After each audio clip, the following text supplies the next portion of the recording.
Good evening, everyone, and welcome to Roy's Tie-Dye Sci-Fi Corner. This is episode number 200, and we are celebrating Star Trek Day weekend. Belated. Yeah, it was belated or delayed. With me tonight is my friend, is my co-host. He is the one and only Mr. Ross Amico. Ross, welcome. Thank you, Roy. Thank you. You should make it clear that you didn't just blow off Friday, though. There were technical issues with the weather. Absolutely, yeah. Just so everybody knows, and to Ross's point, and I appreciate that, Ross, we were going to celebrate Star Trek Day which was Friday, which is September 8th.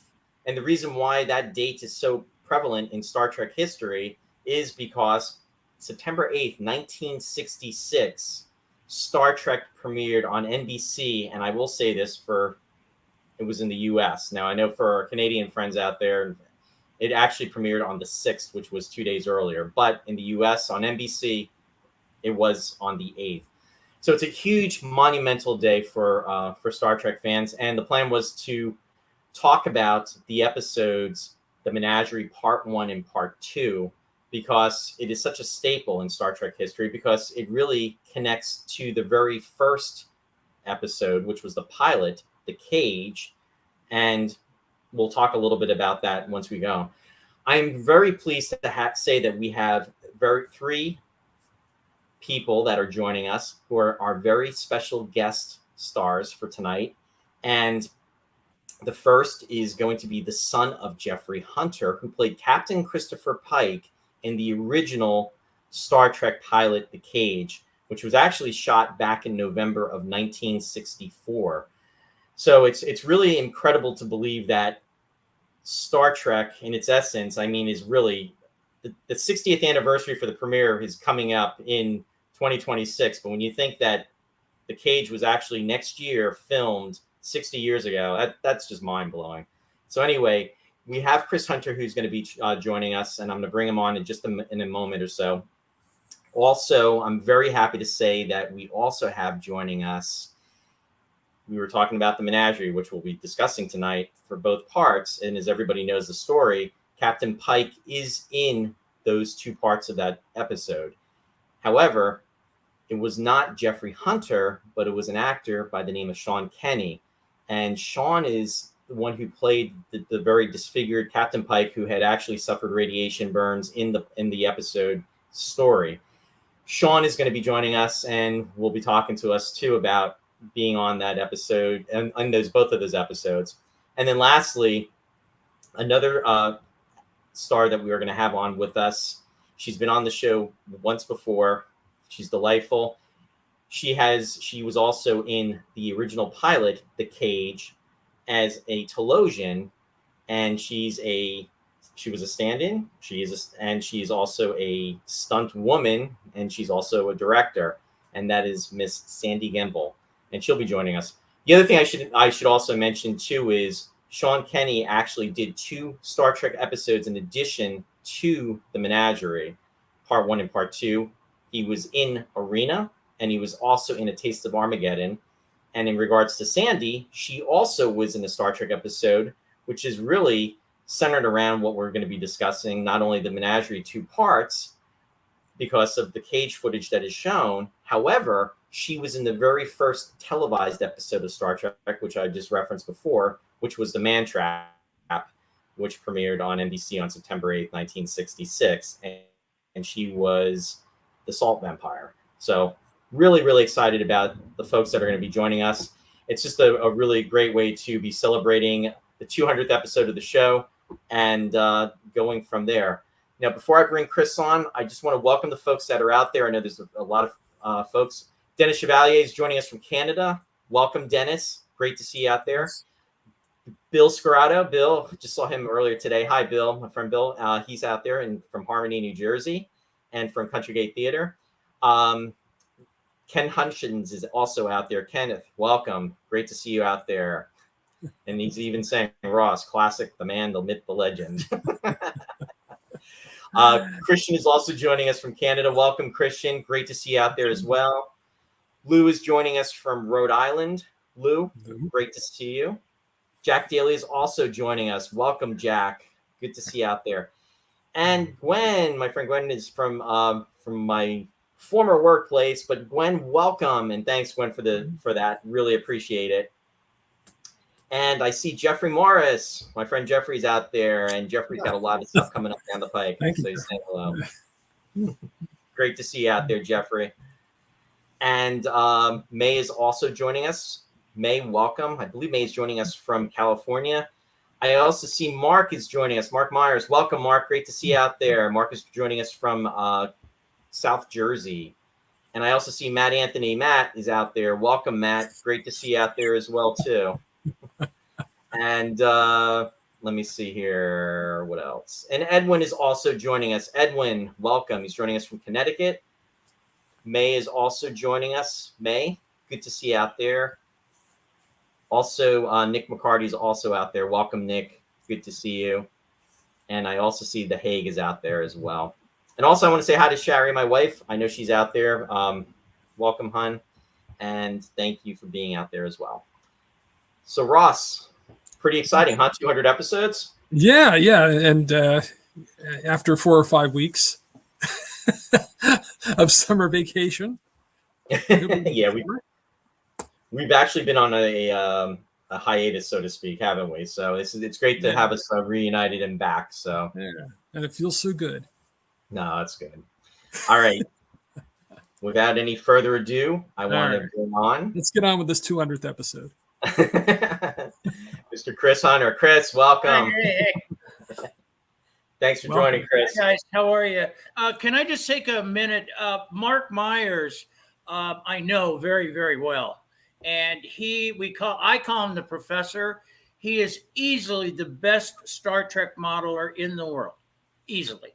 His models are just unbelievable. I've got one of his models here, but he is my hero. So I wanted to say hi to the professor.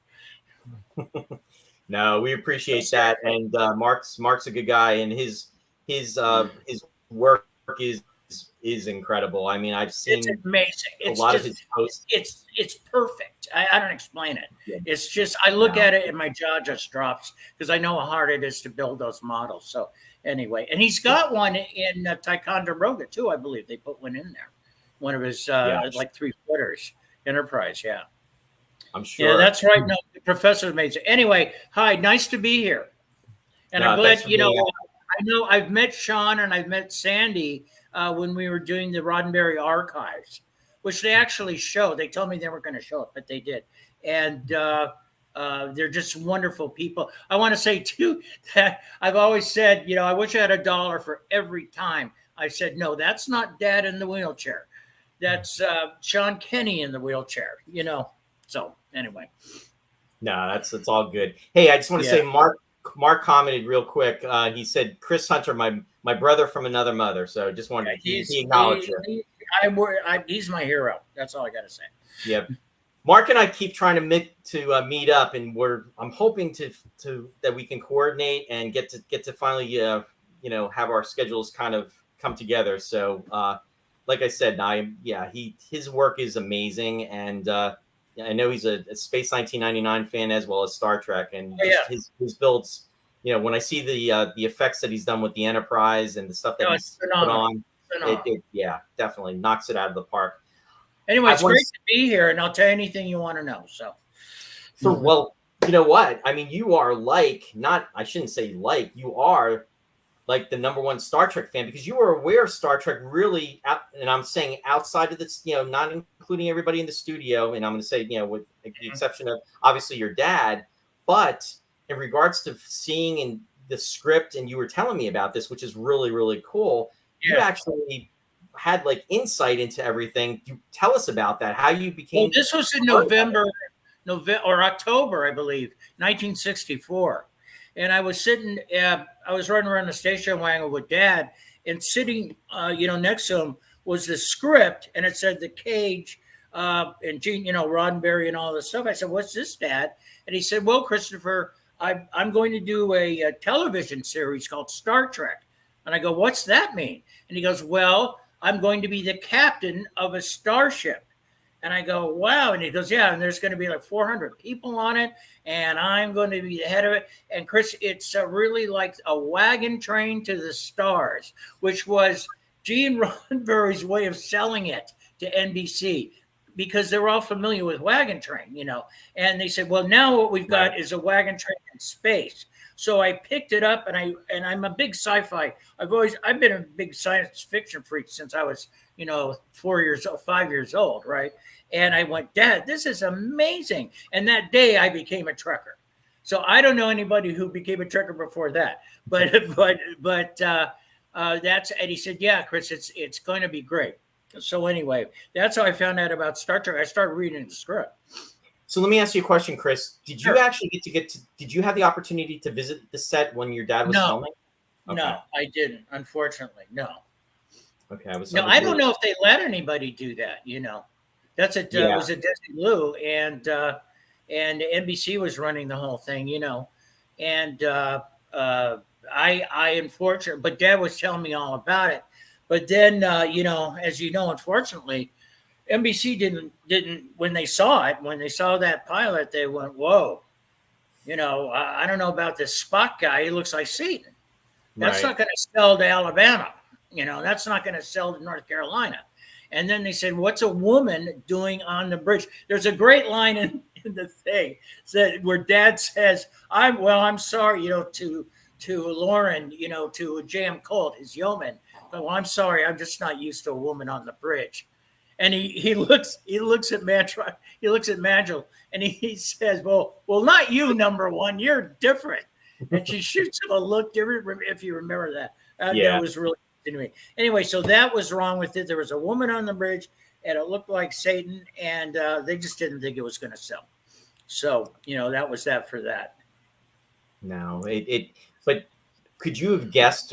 I mean, how do you feel? I mean, growing up, did you watch Star Trek as a religiously? Okay. Religiously, it's my favorite show of all time. I love Star Trek. I love all Star Treks. I love Strange New Worlds. CBS had me come down to Comic-Con and talk to Anson, and I literally took him aside and I said, "Now listen, Anson, Dad is smiling at you. Do you understand? You're perfect for this. You're going to be great, Anson. I know it. I know it, Mike." And Dad, came to me and told me you were just going to be the best. There he is, the best guy. And during the lecture that they gave at Comic-Con, there was 6,000 people. He had me stand up in front of 6,000 people and put the spotlight. And he said, "That's Chris Hunter. He came down and told me how great I was going to be, and I wanted him to know how much I appreciated it." So I was so embarrassed, but that's okay. But I love Star Trek. I want to say one thing too, because it's emotional to me. Sure. One thing that Strange New Worlds did is they showed you the accident, why he was burned up in the wheelchair. They actually showed you that. And up until then, you just imagine what, it could have been like. So, I love Strange New Worlds. I love Picard. I love everything about Star Trek. I really do. I love the musical. Did you guys see that when they did the musical in Strange New Worlds? I actually had the opportunity to see it. It was definitely it was very creative. I'll give them. I will definitely say that. I also have a friend, Vance Major Owen, and guys who make those little Star Trek things. I guess you can only do them for 50 minutes, the little fan films, but I love those because I think that's the spirit of Star Trek, where no man has gone before. Sure. You know what I mean? Anyway. Now I'm fairly new to all. I've watched Star Trek my whole life. Right. But I'm not like like Roy knows every aspect of the Star Trek universe, and I'm sure you've told these stories countless times. Yeah. But how did your father, who was actually a big movie star, get picked up for the pilot? How do you get involved with that? They came to his agent, to William Morris, and they said, can Jeff Hunter? Gene loved him, and Gene, had seen him in The Searchers, and he'd seen him, in a number of movies. And Dad was a real handsome guy, as you know, and he really wanted to do it. And unfortunately, he had this wife who, after the pilot didn't sell to NBC, because NBC just didn't know what to do with it. NBC didn't understand it. They thought, like I said, about the whole thing with Satan and all this and this and this. Gene, as you know, went to Lucy, Lucille Ball, and said, well, it's been rejected by NBC, but we really think this is something. And could you give us some money and can we just finish it? And, because of Lucy, we have Star Trek. But then he went back to Dad and he said, can you come in? And I think Dad was doing something else. I think he was working on some project. But his wife came there and said, Jeff Hunter is too much of a movie star to do your show. And she didn't even tell my father. She didn't even tell Jeff Hunter that was going on. And she rejected it. She said, no, you have to get another actor.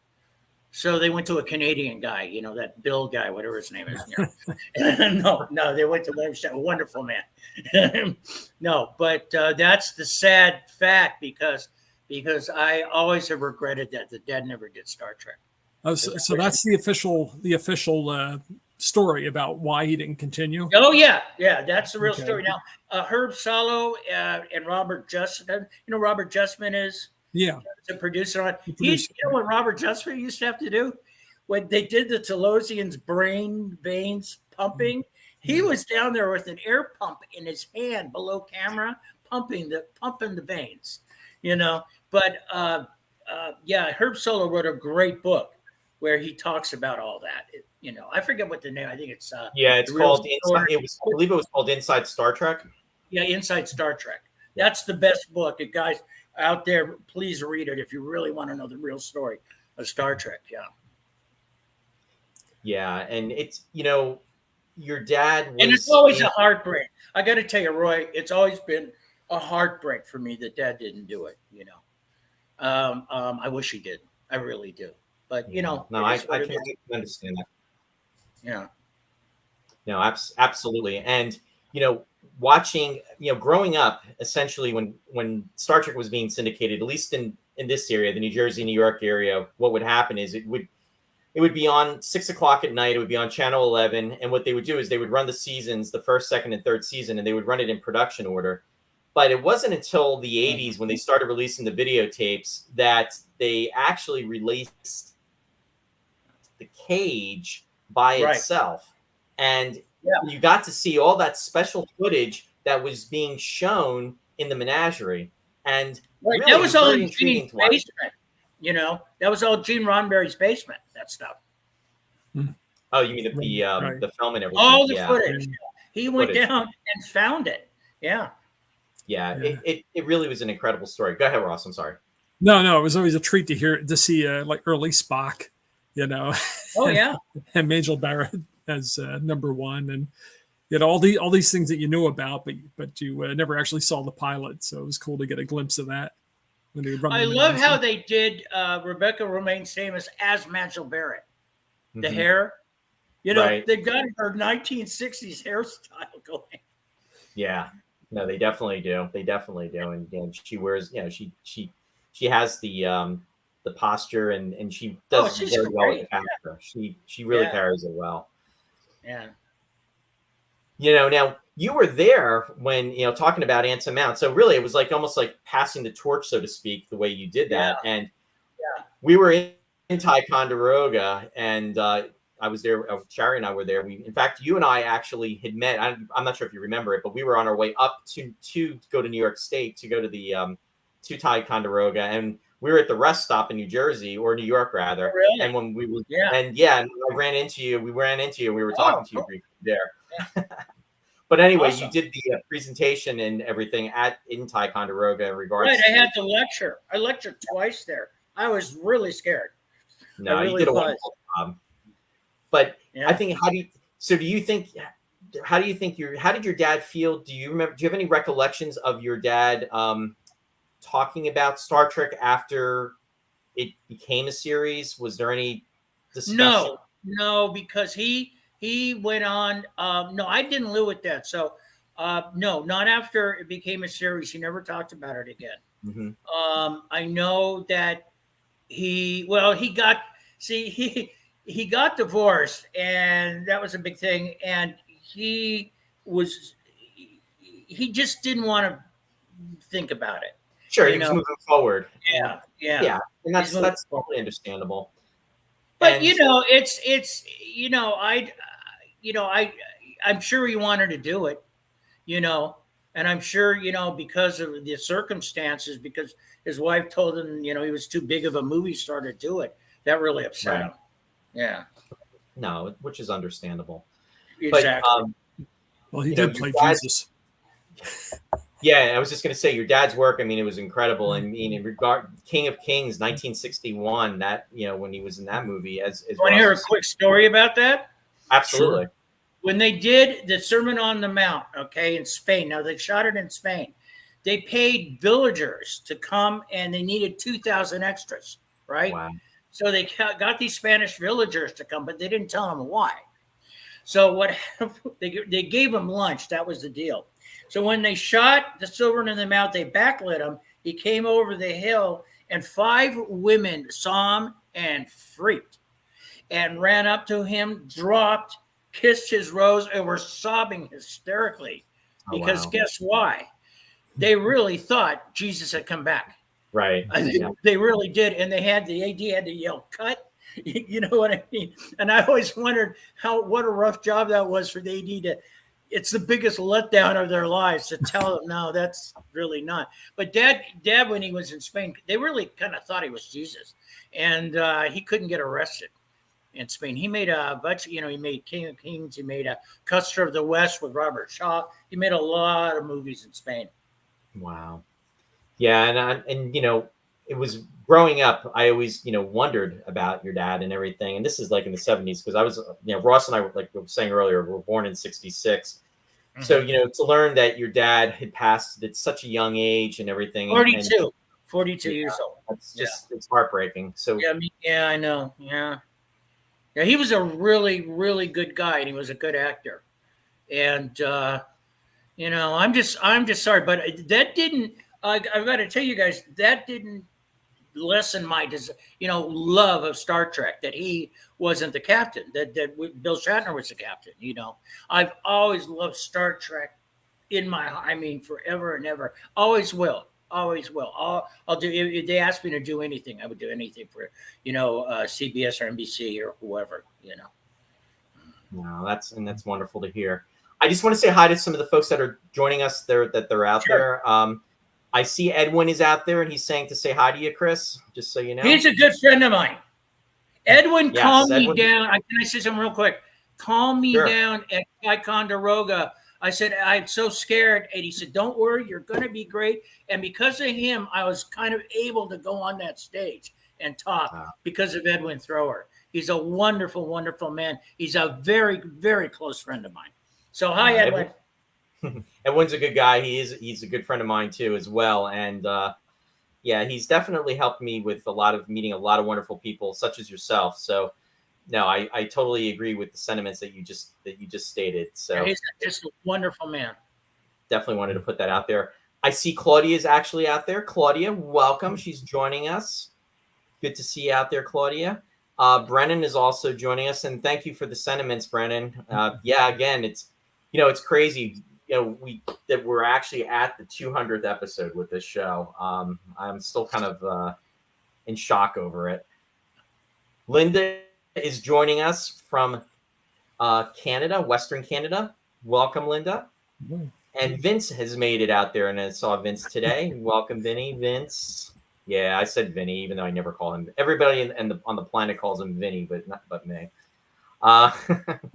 He's an old grade school, very good, close grade school friend. Deborah is joining us. Thank you, Deborah. We appreciate the sentiments. Deborah is joining us from Phillipsburg, New Jersey. Martin is also out there, as well as Nick. Thanks for being out there. And Martin is joining us from New York State. Yeah, we're surprised by it too, Vince. And Jeff Rubel is joining us from out west from Utah. Welcome, Jeff. And Dave Rash. Hi, Dave. Dave is out there. Dave is joining us from East Stroudsburg, Pennsylvania. He's up the road. So welcome, Dave. Dave is actually going to be joining us on the show next week, Chris. We're going to be doing the 60th anniversary of The Outer Limits. Oh, awesome. My mom did an Outer Limits with Vera Miles. I know. And tell everybody about who your mom is. Barbara Rush, who made 2 great sci-fis. She made It Came from Outer Space, which I built the model and of the Ark, the ship, and also no, I'm sorry, not that one. She made When Worlds Collide. That's the one I built. Anyway, so When Worlds Collide, who had John Hoyt in it, who was Dad's doctor, who gave him a warm martini in the cage. That's right. Yeah. That's a George Powell movie. The great John Hoyt. Yes, he was a great actor. And he was a Mercury actor. Did you know that? Mercury Theater? He worked with Orson Welles. Oh, yeah. Awesome. Did he work on War of the Worlds? That whole broadcast? Oh, he was in that. Was he involved with that? I mean, it was that era. He was definitely during that era. He worked with him for about 8 years in radio. Yeah. So it's possible. Yeah. I want to say hi to Catherine Speck. Catherine is out there. She's saying hello, and she commented that I love Jeffrey Hunter's Pike. Too bad there were no episodes with Kirk, Pike, and Spock. It would have added another dimension to the series. Now she's saying Jeffrey had an unfortunate accident soon after making the pilot. And Chris, you could probably confirm it. Well, he didn't fall off a ladder. But that was a while after. Okay. I think that was like in 1960. You know, the Star Trek really came out in 66, I believe. And Dad didn't die till like 1969, I believe. So, or something like that. So, but he was married to Emily McLaughlin, who was on General Hospital for about 30 years, you know. And in her house, he fell down some stairs. So that's how he died. He hit his head on a banister, but he didn't fall off a ladder, though. Now, in Spain, when he made those crazy movies, Viva American stuff, he got hit by a light, because the set was, I mean, they had no money. I mean, those guys, I don't think they knew what they were doing. The gaffers are hanging lights and stuff. They did a bad job, and a light hit him. And also, a window imploded on him. They were doing, it was supposed to be, the window was supposed to be shot out, but it came in, and when he was flying from Spain to LA, he lost his hearing. He got it back, but I think he had a cracked skull, and I think that's what complicated when he fell off the stairs. So, I see. Oh, that's really scary. Christian is also commenting. Christian said, "Hi and welcome, Chris. Your father was a major film star before Star Trek. I guess you saw all his films. Do you have any favorites?" Searchers, probably Searchers. I mean, that's a big one. I like King of Kings, actually. I think King of Kings is a great movie. I really do. And I think the acting is excellent, and Robert Ryan and just everybody. But let's see what else. I don't know. He made, his first movie was about the Navy SEALs. It was called Frogmen. And and that movie was kind of interesting to me because my son's in the Navy. His dad's grandson is in the Navy. Dad was in the Navy too, but I didn't go in the Navy. But that's about it. So.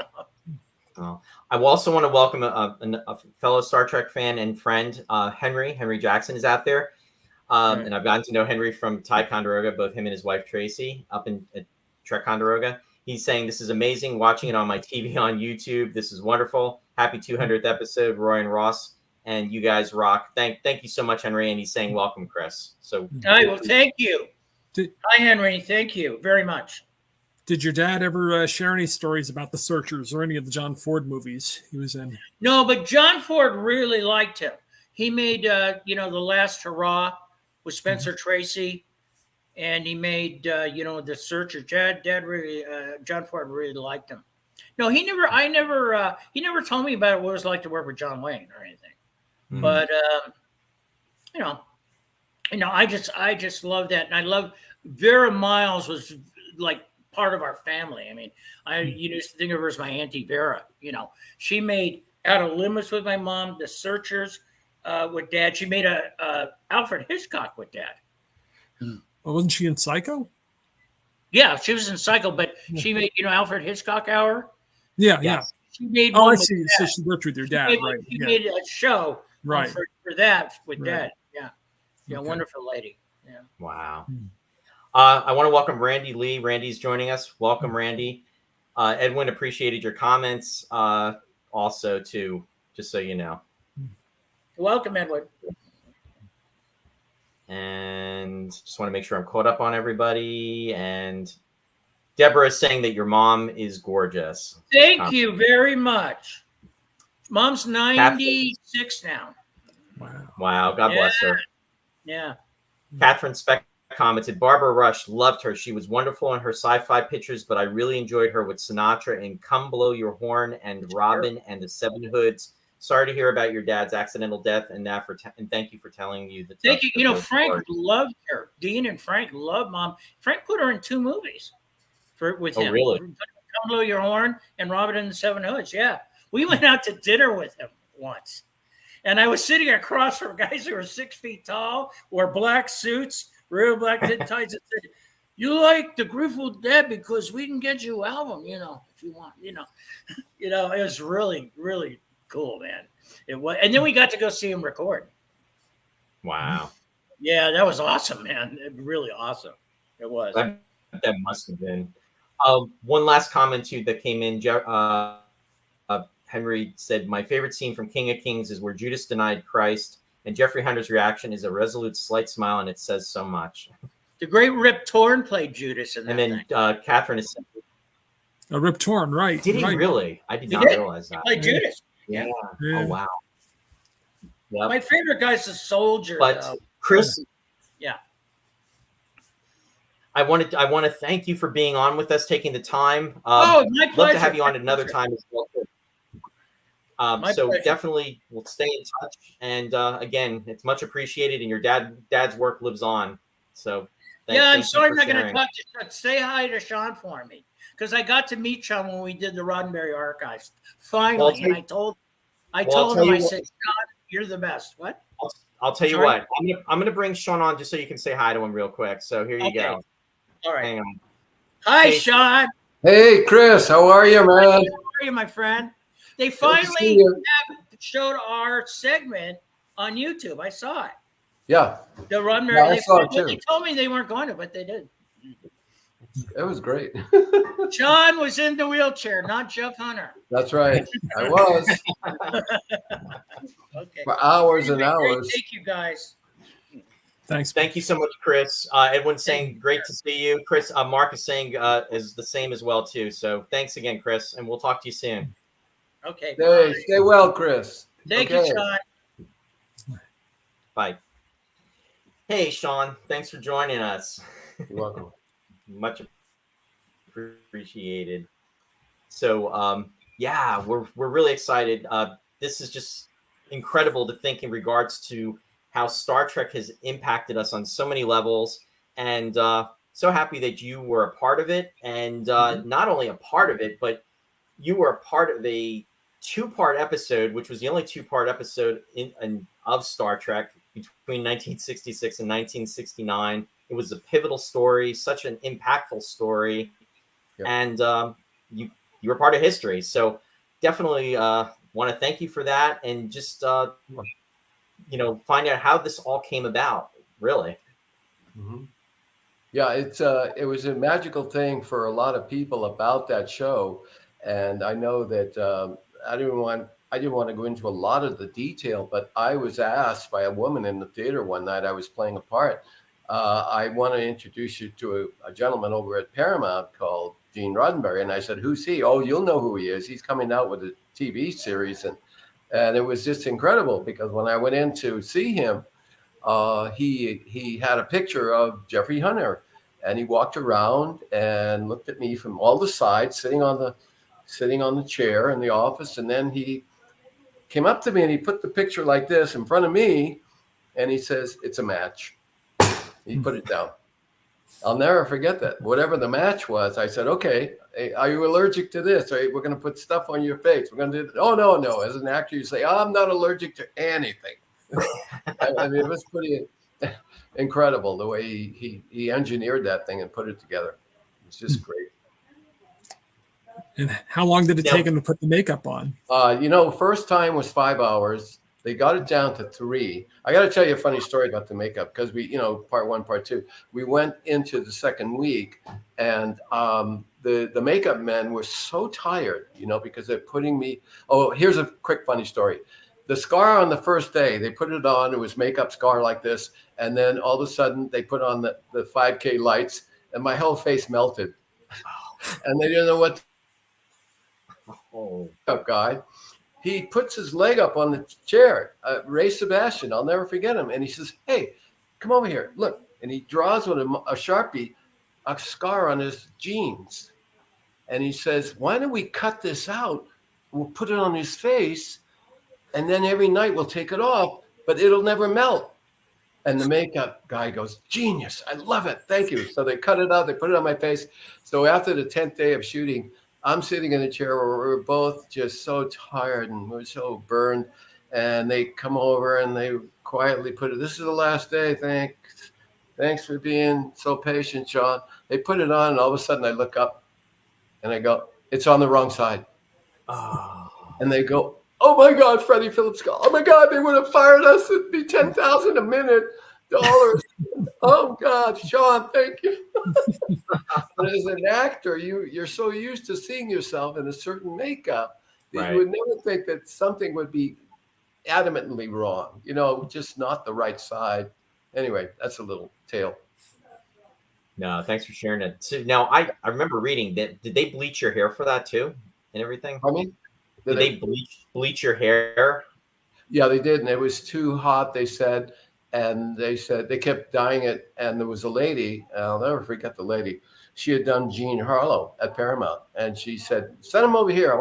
I got to tone that down because you look like you got a light bulb on your head." So all of a sudden she starts, putting little color in my hair and tone. And then all of a sudden they send her back to the other guy, and he puts a light on me, and they said, "That's it. It works." So that's how they did it. Because the hair was too bright. They dyed it stone white. So I was kind of yellow and there's, streaked. But that's what ended up happening. Gotcha. Great. And what were the special challenges of being confined like that and having to be like that all day and trying to act, when you're basically immobile?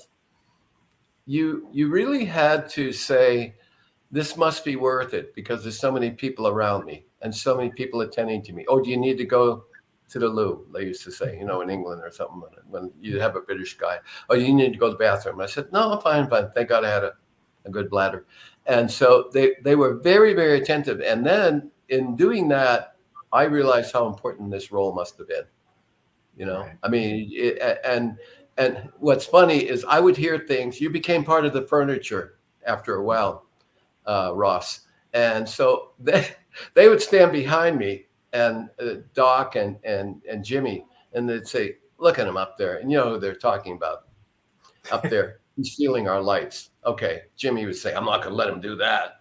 And so Jimmy would walk behind me and keep going and go up to the gaffer and say, "Can you put the light over on me as well as you're doing it on Mr. Wonderful here?"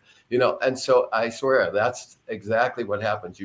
In that thing, I became part of the furniture, but I heard things being said that I can't repeat some of them on this venue we're doing here. But Sure. But so I was very interested in being in that place because I got to absorb so much. You're not like a tourist coming in or a fan coming in or even an actor. An actor, they send you to the honey wagon, once your scene is done. They had me sit there through the whole day, So that's the benefit of being in it. Well, like you said, Sean, it's almost like you're part of the atmosphere. You're part of the furniture, and people tend to forget that you're actually there with everything that's taking place. And it's not just for like an hour or two. It was just throughout the entire production, and whether it's setting up the shots or filming, and then taking the breaks and what have you.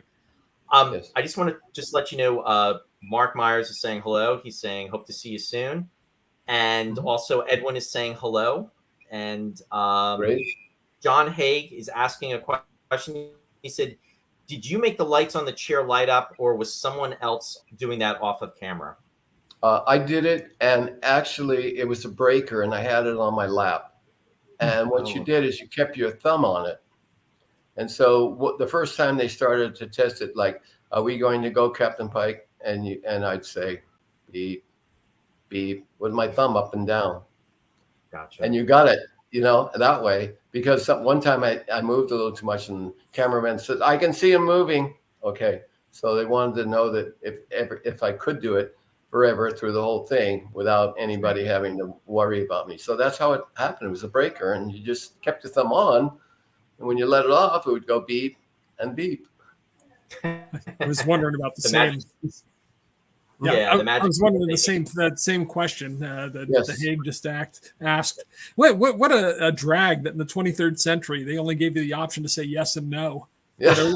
We're worried about AI now. Everybody's worried about it, Yeah. I saw David Adair one night on Cosmic Disclosure, and he was talking about, he went over to Saudi Arabia, and there was a robot. She was fairly attractive in Saudi Arabia, and David Adair is genius. And he was talking to the robot, and the robot was answering him very nicely with her eyes moving and everything. And he said something not off color, but if you were wanting to get them to do something, you could have just told them one thing, and then you would have, they would have done it, and then you could have had your way as well. And she goes, I never thought of that. Wow. And so David Adair says, oh my God, I should have never told her that, because AI doesn't know about deception. And this was about deception.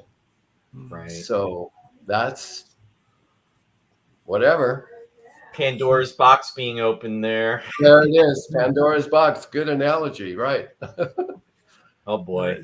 It is interesting though to go back to the 60s there, and just the fact that you would have the yes and no, and Spock would have the little computer cards, the plastic cards that he would put in there to program. So ahead of its time. When you think of it. I mean, I remember George Lucas interviewed me one time. This is a great, to give you that answer about certain things. He called and asked me if I'd come and see him at Universal Studios. He was doing his first movie, which is about his town, remember, in Fresno. And he said, what was he like to work with, Gene Roddenberry? I'd really like to know how he operates. And I told him a lot of things, and especially about being in the chair and how he did this. And I said, and Gene never came on the set, which was really cool. He had the two directors he loved, and he had the production manager there. But Gene would never haunt the set, and they used to say, oh God, the suits are coming. The guys from NBC or whatever would come over, and they'd sit like this, with black suits on. And you knew these guys were watching the show to see how the money's being spent. But when I told Lucas that, he nodded, and I could see how he loved Star Trek. George Lucas loved it. And so the rest is history, but that was a neat meeting with him. Now, in regards to that movie, was that and I'm blanking out, is that the film 1973? American Graffiti? No, that was it was American Graffiti. Yeah, exactly. Okay. Yeah. And he says, you don't look like anybody from Fresno, but I really wanted to talk to you. He had Harrison Ford in that show. He had all these people that were just beginning in that show.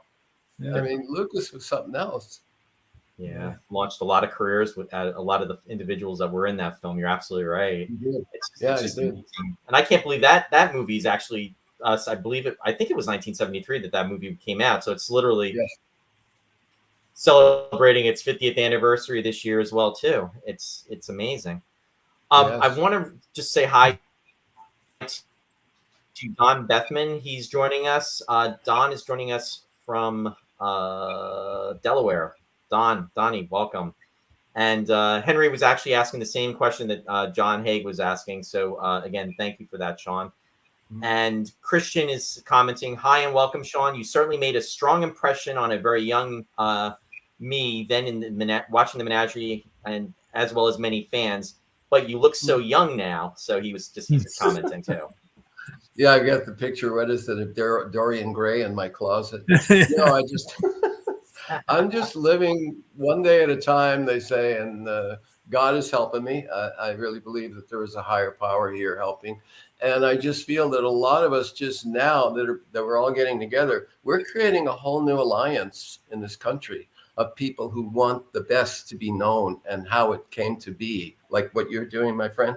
And it's just something more people want to know. And the younger people, my son's a millennial, he's 33, and he asks me things about that. And a lot of the millennials, they're going to be the next generation in charge. And they're asking the right things, and they're being very patient too.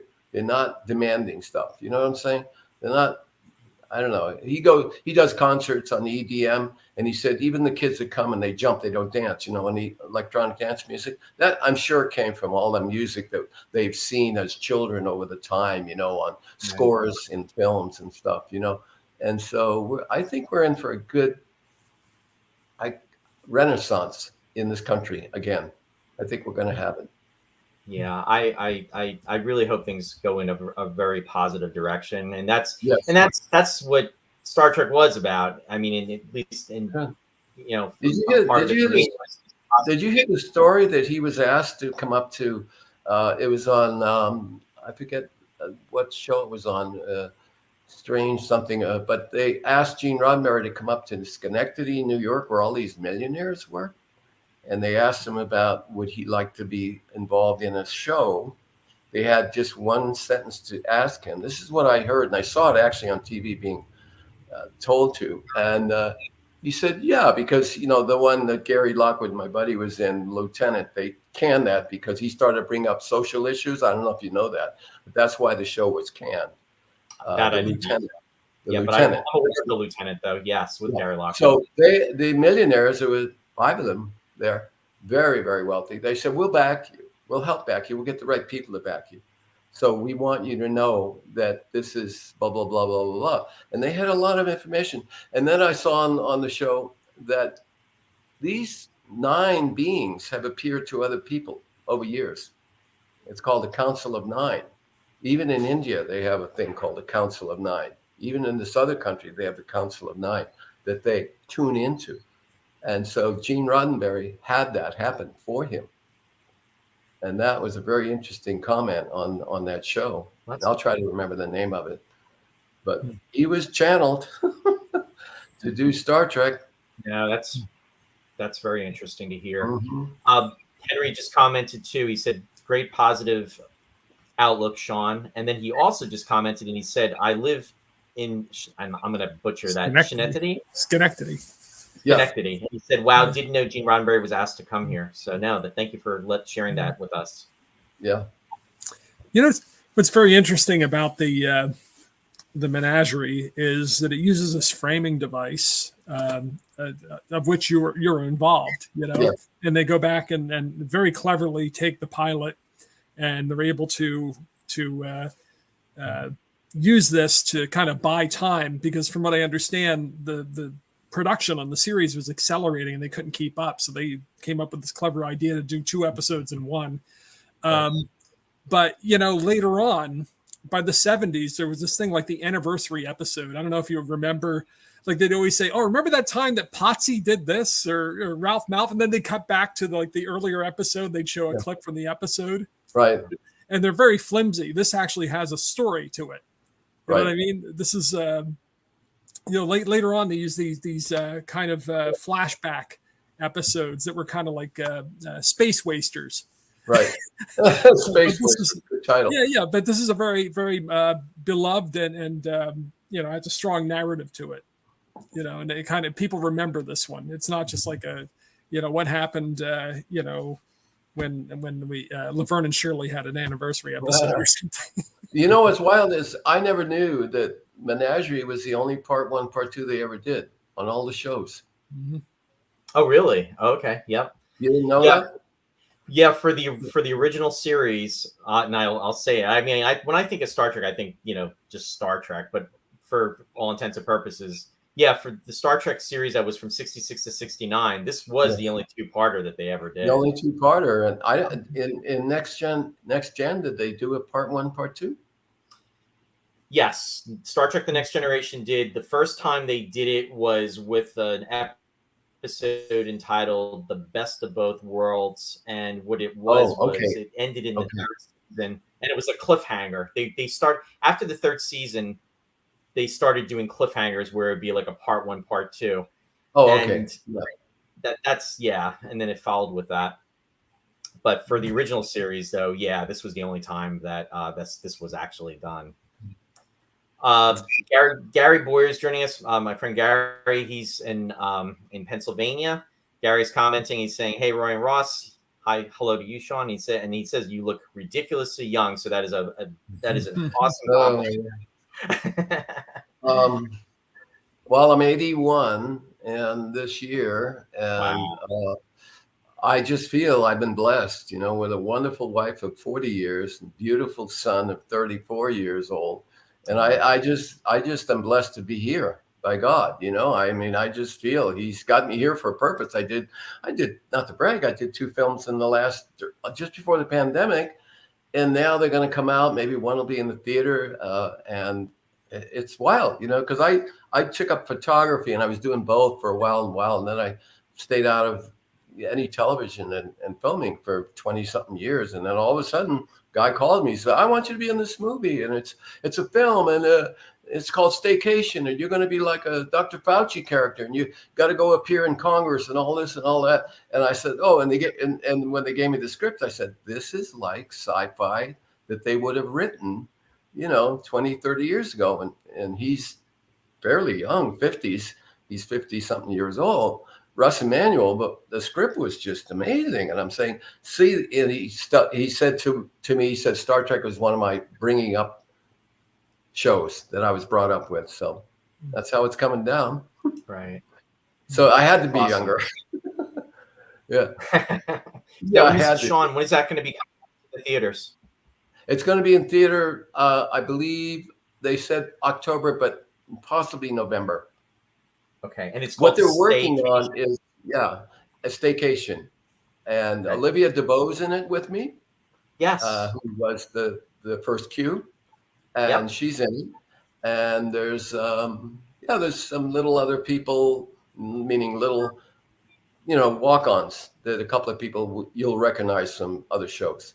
But he was very smart to get people like that.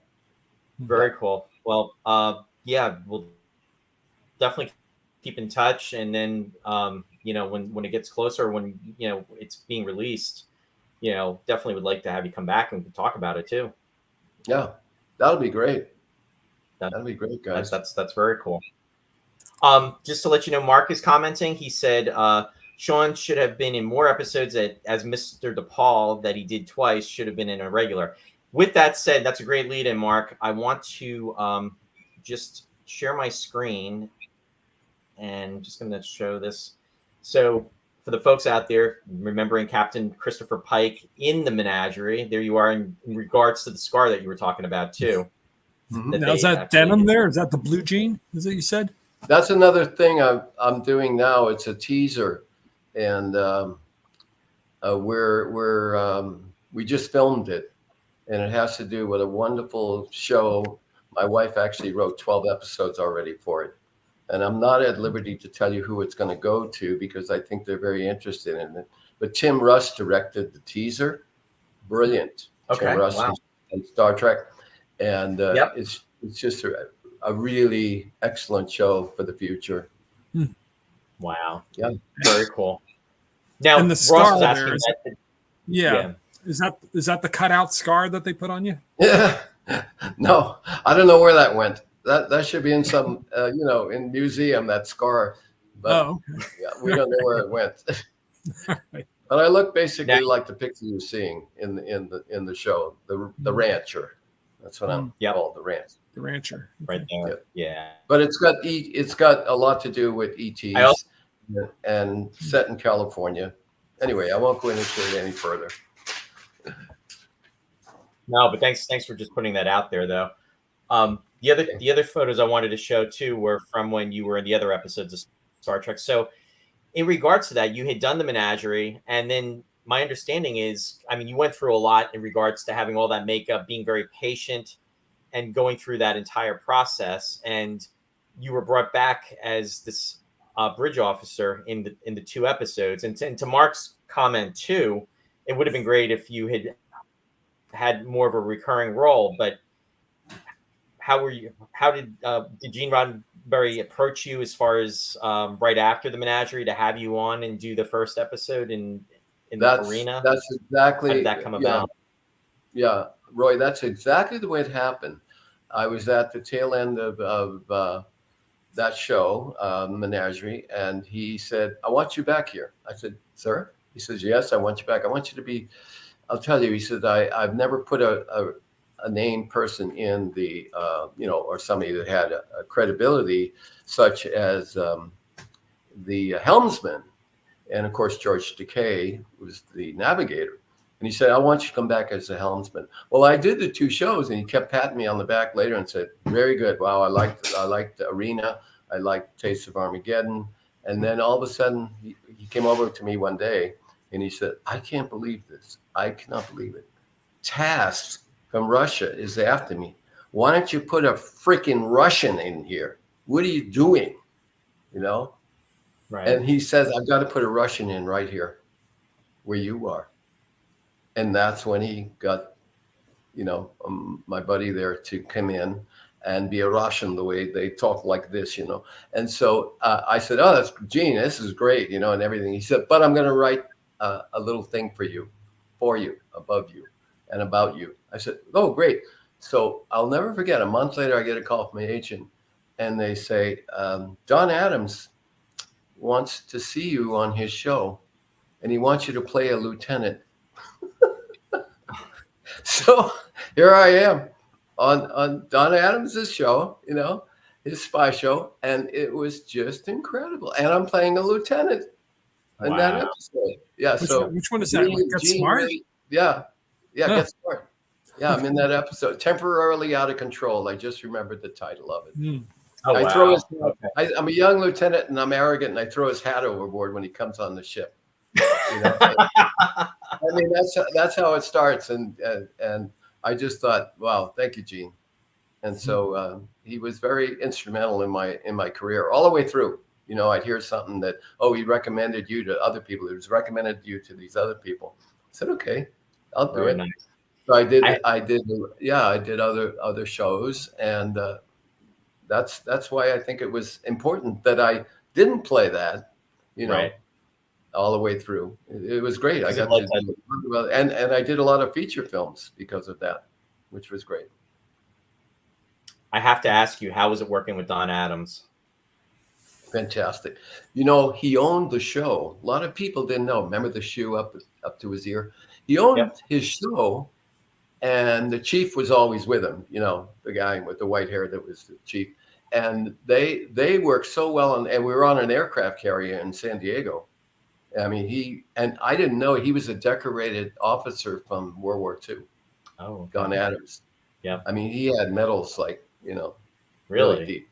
Yeah. He wore them on the uniform when he walked on. And then I found out his daughter said that, my dad never would talk about World War II. Didn't want to talk about it. But, a lot of veterans I knew from both that and Vietnam, because I'm a veteran, Air Force 5 years. I said, I can understand why you don't want to talk about it, because it brings up a lot of tough memories for people. But what happened is the series belonged to his daughter. I don't know if you know that. Afterwards, she owned it, and I think she still owns it. I did not know that. And Barbara Feldon, I never got to meet her that day because it was all on the ship, right? I met her about 20-something years later, and we were signing autographs up in Chicago at one of those shows. And I looked at her and I said, "You were in Get Smart." She says, "Yes, I was." She goes like that. She looked, talk about looking young. She looked the same. This is 25 years later. Barbara Feldon. Just amazing. I had the opportunity to meet her probably about 5 years ago. She was at well, actually, I think you were at this convention, and I actually you're right. had met you there too. It was the Chiller Theater Convention. This was probably She was, Barbara Feldon was there, and she was so very nice. I mean, growing up, I mean, it was almost like a crush. Yeah, I had as an adolescent, I had a crush on 9. Exactly. But so very, very sweet. She was wonderful to just sit down with and talk about that show. Yeah, no, that's wonderful. But that's wonderful to hear about Don Adams. He was somebody I always wanted to have seen do like a stand up, just because he was such a brilliant comedian, and you know, so many of the legends, as I like to think, have, you know, sadly they've passed, but there was so much talent from that era of the 50s and 60s and, you know, the 70s. Not to say that there isn't now, but it's just it's different. And it just, well, the way casting was then as well, they actually brought your body in to meet somebody. Here it's all Zoom. That's not right. It's not right, because you can't get the essence of a person. I know that, photographing thousands of people. You can't get the essence of somebody if they're about 10 feet away from you. You get to feel their vibration, we used to say, you know? And that's why you'll know whether, I think in casting, you'll know whether you want to cast this person, because they might turn to just get a drink of water or something. But when they're like robots when they're on Zoom, you know, they're just looking, and you can't tell. Right. So I loved casting. I mean, I loved going to casting because it was really cool. You know, some of the guys that were just incredible. You know, they know how to give you a script. And you know what's so funny is Gary Lockwood and I have become very close over the years. And Gary said, did you ever tell him that you had other things to do? And he said, what do you mean? He said, well, you know, they'd call me to come in to Paramount one time or come in to Fox. And I was on my boat. And, you know, Gary had done, you know, Star Trek, the original series. You know, he sold the show on that episode. Yeah. So he says, what I always do is they'll interview you. And this is when they brought you in to look at you and see you. And they might have 4 or 5 people because you might be the lead in this series. And he says, well, you know what I do? He says, I go in and I sit there and I film, you know, I put my leg up and I look at my watch after a few minutes and then I say, hey guys, got another interview over at Paramount. I got to go, man. I'm sorry. And they all go like that. And Gary would stand up and leave. Wow. Thanks. Call my agent. And he got the part every time. Well, I tried it. I tried that and it works. You know, I got another place to go in 30 minutes. But, you know, actors have their stories. And that was one Gary had that I just shook my head and I said, man, yeah. And a funny thing, I didn't want to bring Gary up. I mean, he could see this, but he went over to England to do 2001 with Kubrick. And oh, wow. Sean Connery lent him his apartment and he was talking about Sean Connery being a cool guy. And then all of a sudden he says, yeah, and I'm on the set one day and, you know, they got me in the uniform and we're sitting around there and a British guy comes over and he's cleaning up around. He says, oh, Mr. Lockwood. And he goes, yeah, I saw your show you were in, Star Trek. He goes, yeah. Oh, that that show. And I thought, what, you know, he didn't know the show had sold big. So, I mean, you never know with actors. You never know. You never know. Because it's a job of work. No, and it's funny what you're saying about Gary Lockwood, and I've met him a couple of times, and I could totally see him. That story that you just described, I could totally see him doing that with his persona. Oh yeah, and but it's funny though. Also, you mentioned it, and that's we're talking about Where No Man Has Gone Before, the second pilot, and to me that's an episode that's always been within my top 10 favorite, and it's just it's its own story, and it's different because everything had not been developed in regards to the regular Star Trek series because they were trying to attempt to sell Star Trek after The Cage. And of course, this had William Shatner in it, and it just went in a little bit of a different direction than The Cage. But again, it was incredible as well. It was, yeah.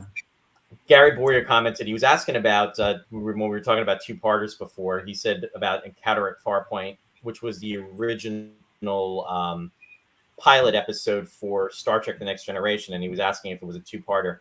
The answer to that, Gary, is when it was first actually shown, it was a 2-hour movie, and then what they did was when they showed it in reruns, then what they did was they broke it up into 2 episodes, but originally it was done as a 1-2-hour movie. Mark is asking, did you ever have the opportunity to meet Jeffrey Hunter, Sean? No, But I met his wife that Chris mentioned, Miss McLaughlin. She was. I helped Chuck Norris. I was taking pictures of actors. I helped Chuck get started, and his wife owned a restaurant, Marina Del Rey. And so I said, "Is Chuck around? I'm going to come over." No, I'll be here. Oh, but Emily McLaughlin's going to be here. She just made a reservation with me. Oh, really? Yeah. Oh, her husband is yeah. That's. Oh God, I got to go over there then. And so I drove over there, and I went in, and it looked like this. You know, I didn't even have a mustache at the time. And so he says, the person there says, "Oh, she's around the corner, around on the other side of this partition." So I walked around the other side, and she almost choked on her food. She saw me walking towards her, and she went, like, I guess I looked a lot like him. Right. You know, I was older by 10 years or 15 years, maybe. And so she just, and then she told me exactly like Chris told you about how he fell down the stairs, what happened. Right. So that was really interesting, on looking like someone you know, right. You wonder if it was a match or not. Like Gene says, it's a match. Yeah, exactly. Exactly. Yeah. Leslie, thanks for being out there. Thanks for the anniversary wishes. Jeff Curley, he works in casting. He's in Texas, and he just commented, Sean, he said, "I don't think that in-person casting is going to come back anytime soon." That's too bad. A comment. Yeah. That is too bad. But they shouldn't do that. One thing I wanted to share also is, let me bring up the screen as doing this. I was showing this earlier, but this is a photo that to me if you've any our friends out there and viewers are watching, if you've ever had the opportunity to go to the original series set tour up in Ticonderoga, New York, definitely do so. And there's a website for it. It's www.startrektour.com. Now, this is something that James Cawley, and we've talked about this on the show before. I mean, this is incredibly amazing. It is the Star Trek sets to a T. Now, you were up there, Sean, back in 2015, because this photo is from 8 years ago. And how did it feel going through the sets and being there? Now, I know it wasn't fully complete at that time, but it was right before it started, officially being the set tour. I love the bridge. I mean, the bridge was incredible. But then they said, "Oh, Sean, walk up the next hallway, and you'll see the different rooms." I don't know if you know that, but there behind that door, when you walk out, you go into the hallways, and there's the bed that Spock and everybody would go into to converse. And they even had I think he had the room where they had the whatever that looks like a thing they put the body in, I mean, when he did that, he spent a lot of money on that place. It's just, I mean, I got chills all the way through that place. Yeah, it's a museum, and it is incredibly, it is. And it's so much more. I mean, again, this was back in 2015. This was the first Trek Ticonderoga event. I can't even believe that was 8 years ago. But yeah, it is almost complete. James is actually working on the auxiliary control room right now. That's going to be done shortly. And he's also got the shuttlecraft, which was featured in many episodes. It was actually in New York City too, on display and it was on the Air Force carrier, and I can't think of the name of the carrier at this moment. But anyway, it is incredible. But just going through everything, between the sick bay, the captain's quarters, and also, all of that's there. And I'm just and the hallways, everybody thought they were wide. They weren't that wide. They were 12 feet or 15 feet. But the way they put on the wide angle lens, it made the hallways look, during that time. Exactly. And I want to say thank you for posing in this, because I don't do cosplay too often, but in this moment, it was just fun when gathering everybody together, and then the fact that you got to be a part of this. And in fact, Eric Stillwell is in the helmsman station, and that's where Sulu would be. But you were in your station where you were Mr. DePaul's, because you got in I got in one of the shows, I think it was the last one. Yeah, and the last one, I believe Gene pushed me over to where Sulu would be, and Sulu was doing Green Berets in Vietnam. I mean, in John. In North Carolina, he had become. He says, "Well, Sean, I'm gonna go and do this movie, and Gene wants you to be in my position." And he was worried, like, "Well, are you going to steal my role here?" No, but I think what he wanted, George wanted to be in acting in films, and a lot of actors at that time felt TV was the end of the road for a lot of name actors. Once they got a TV series, oh well, they won't be doing features anymore.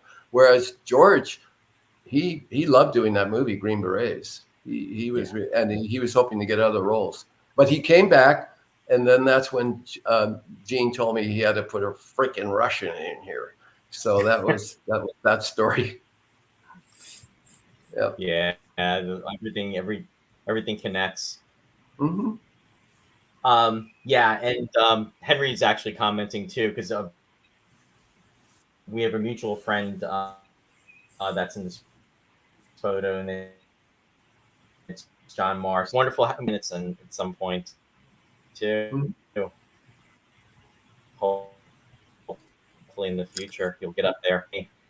And in fact, Mark commented. He said Star Trek set tour is amazing. Even fought William Shatner in engineering, because William Shatner's been up there and he's done the tours and everything, and with the fans. So it's definitely a pretty cool thing. But I just want one last thing. I want to give you just to let folks know that you have a website that they can go to look you up. And then also your book, folks know about that. Shameless plug. Here it is.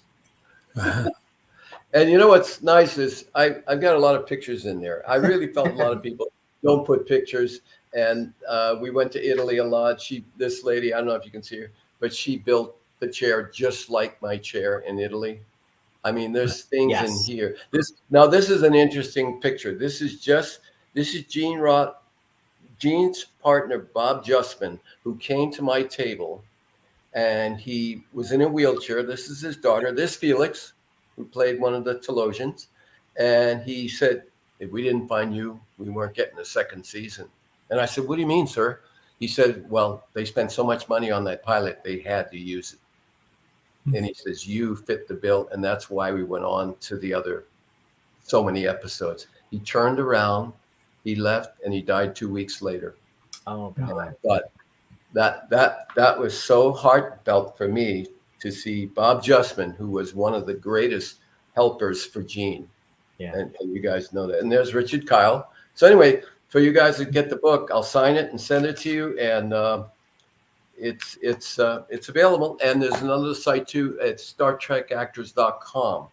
Okay. StarTrekActors.com is really good, because I'm going to put other actors on there as well that they aren't able to come anymore to the shows, and that's another one. Sure. Besides, you get Captain Pike Found Alive. That's a great one too.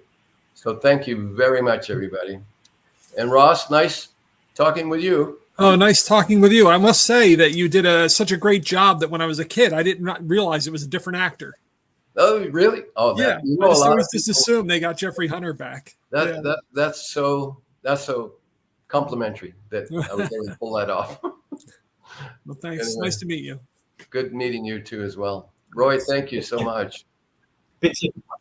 No, thank you, Sean. And like I said, when your movie gets released, I definitely would like to have you back. And it's been a pleasure reuniting with you. It's been a while since I got to see you and talk to you.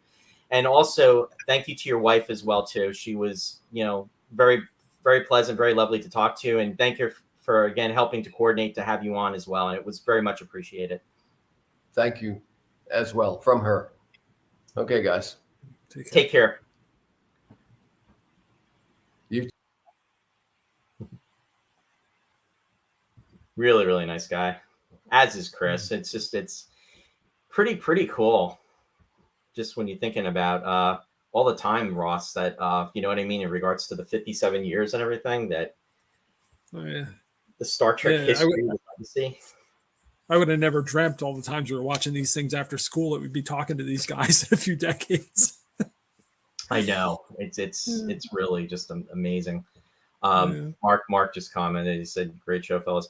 Thanks, Mark. And we're not done yet. And I'm really before we bring her on, though, just want to give her a little bit of an introduction. And the third and final guest we're going to have joining us has a strong place in regards to Star Trek. In fact, with being part of the filming process for The Cage, and as well being a part of the very first episode that was broadcast on television, on network television for Star Trek, and that was being in the Man Trap as the Salt Vampire. So very, very cool. But before we bring Sandy on, we'll bring her on in about 1 to 2 minutes. Let me ask you, Ross, the Menagerie Part 1, Part 2, rewatching it, what was your feelings? Did you have a lot come back to you with the things that you caught, maybe that you didn't originally catch, or how was it watching it? In regards to preparing for this. Well, I have so many things I could say about Menagerie, but with all the guests and everything, I'm not going to get too much into it. But yeah, it is interesting going back and watching it from this perspective. I'm sure you watch it 3 times a week.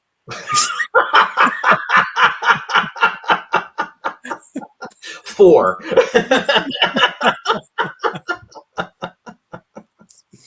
And you gave me a really nice compliment earlier, but I'm gonna own up to it.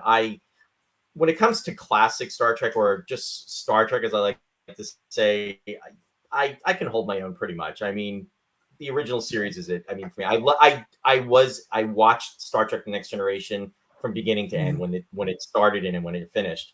With all the other incarnations, not as much. I mean, I came and went. I haven't seen them all. In fact, Rob Cash out there. I mean, he's not out there tonight, but he always used to. And he has Winston Verde. I'm giving Rob his plug with his puppet. He would like to bust my chops and say, well, I've seen every Star Trek episode that has ever been made, and you haven't, Roy. Well, okay, I haven't, but again, for me, it was always with Star Trek from 66 to 69. So. Yeah, well, same here. I mean, I never, ate, drank, and slept it like you did, but but I've seen all the episodes. Yeah, that in Space 1999. So I'm not gonna give up on that, because that's right up there with it. But for me personally, But tonight's Star Trek, and with that, I'm bringing her in. Here she is, live and in person.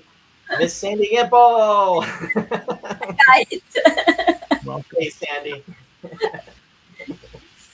How are you? I'm great. How are you guys doing? Good. How are you doing? Fine. It's just hot and muggy here. It's at least not storming like it is where you are. Oh, I know. Sandy, Sandy is such a trooper, because I was texting Sandy back and forth on Thursday, and I was hitting her up the last minute about coming on the show for Friday, and she was going to be busy, but then she was going to try. She said if she got home, she was going to try to come on just for a little bit, which was so appreciative. And then there's me messaging her on Friday, just saying that, what, power is out, the show has been postponed, and then would she be available on Sunday for today? And she said it was going to work out. So she's been so flexible and so nice with that. Wow. So thank you for that, Sandy. Don't be silly. I think I enjoy it as much as you do. Aw. So now, the last time you were on the show, I don't think Ross was on with me. So, Ross, but I was watching.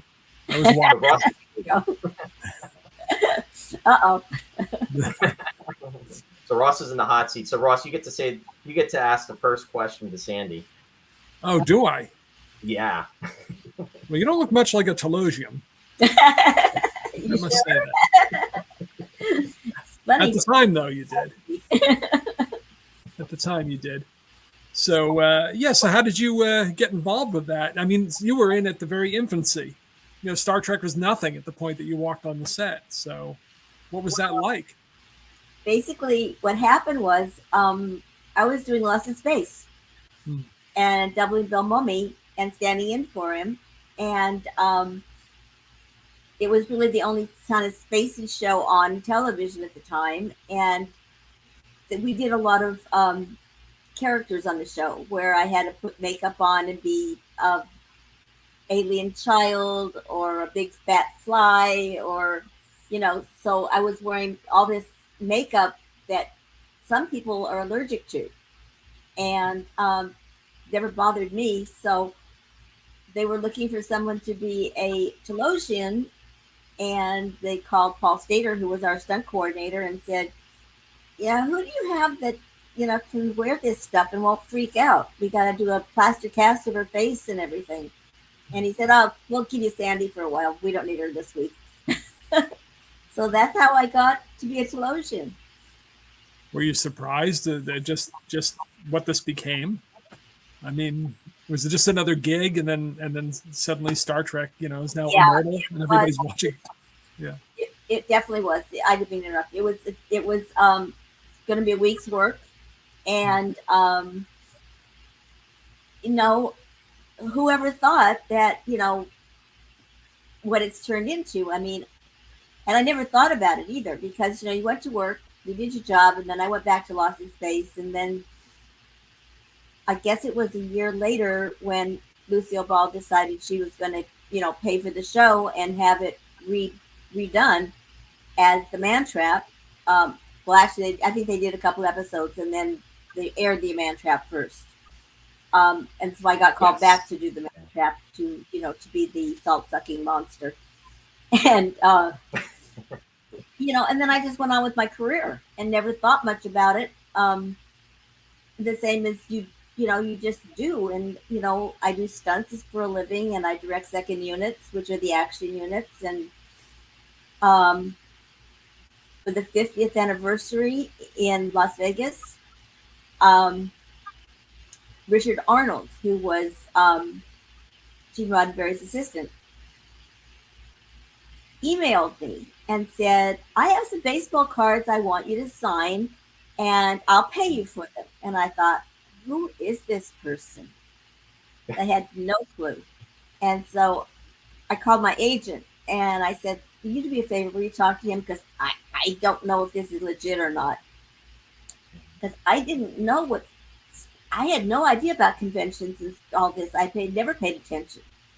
And so she talked to Richard Arnold, and they made a deal that I would sign the autographs for him, because he sold baseball cards of all the characters, and they would pay me half up front and half when I finished. And I went, okay, that's fine, I'll do that. So while we were in the process of signing them, and we were back and forth, Richard and I were talking, and he said, so you want to do a convention in Vegas? We're doing our 50th anniversary. And I went, are you sure?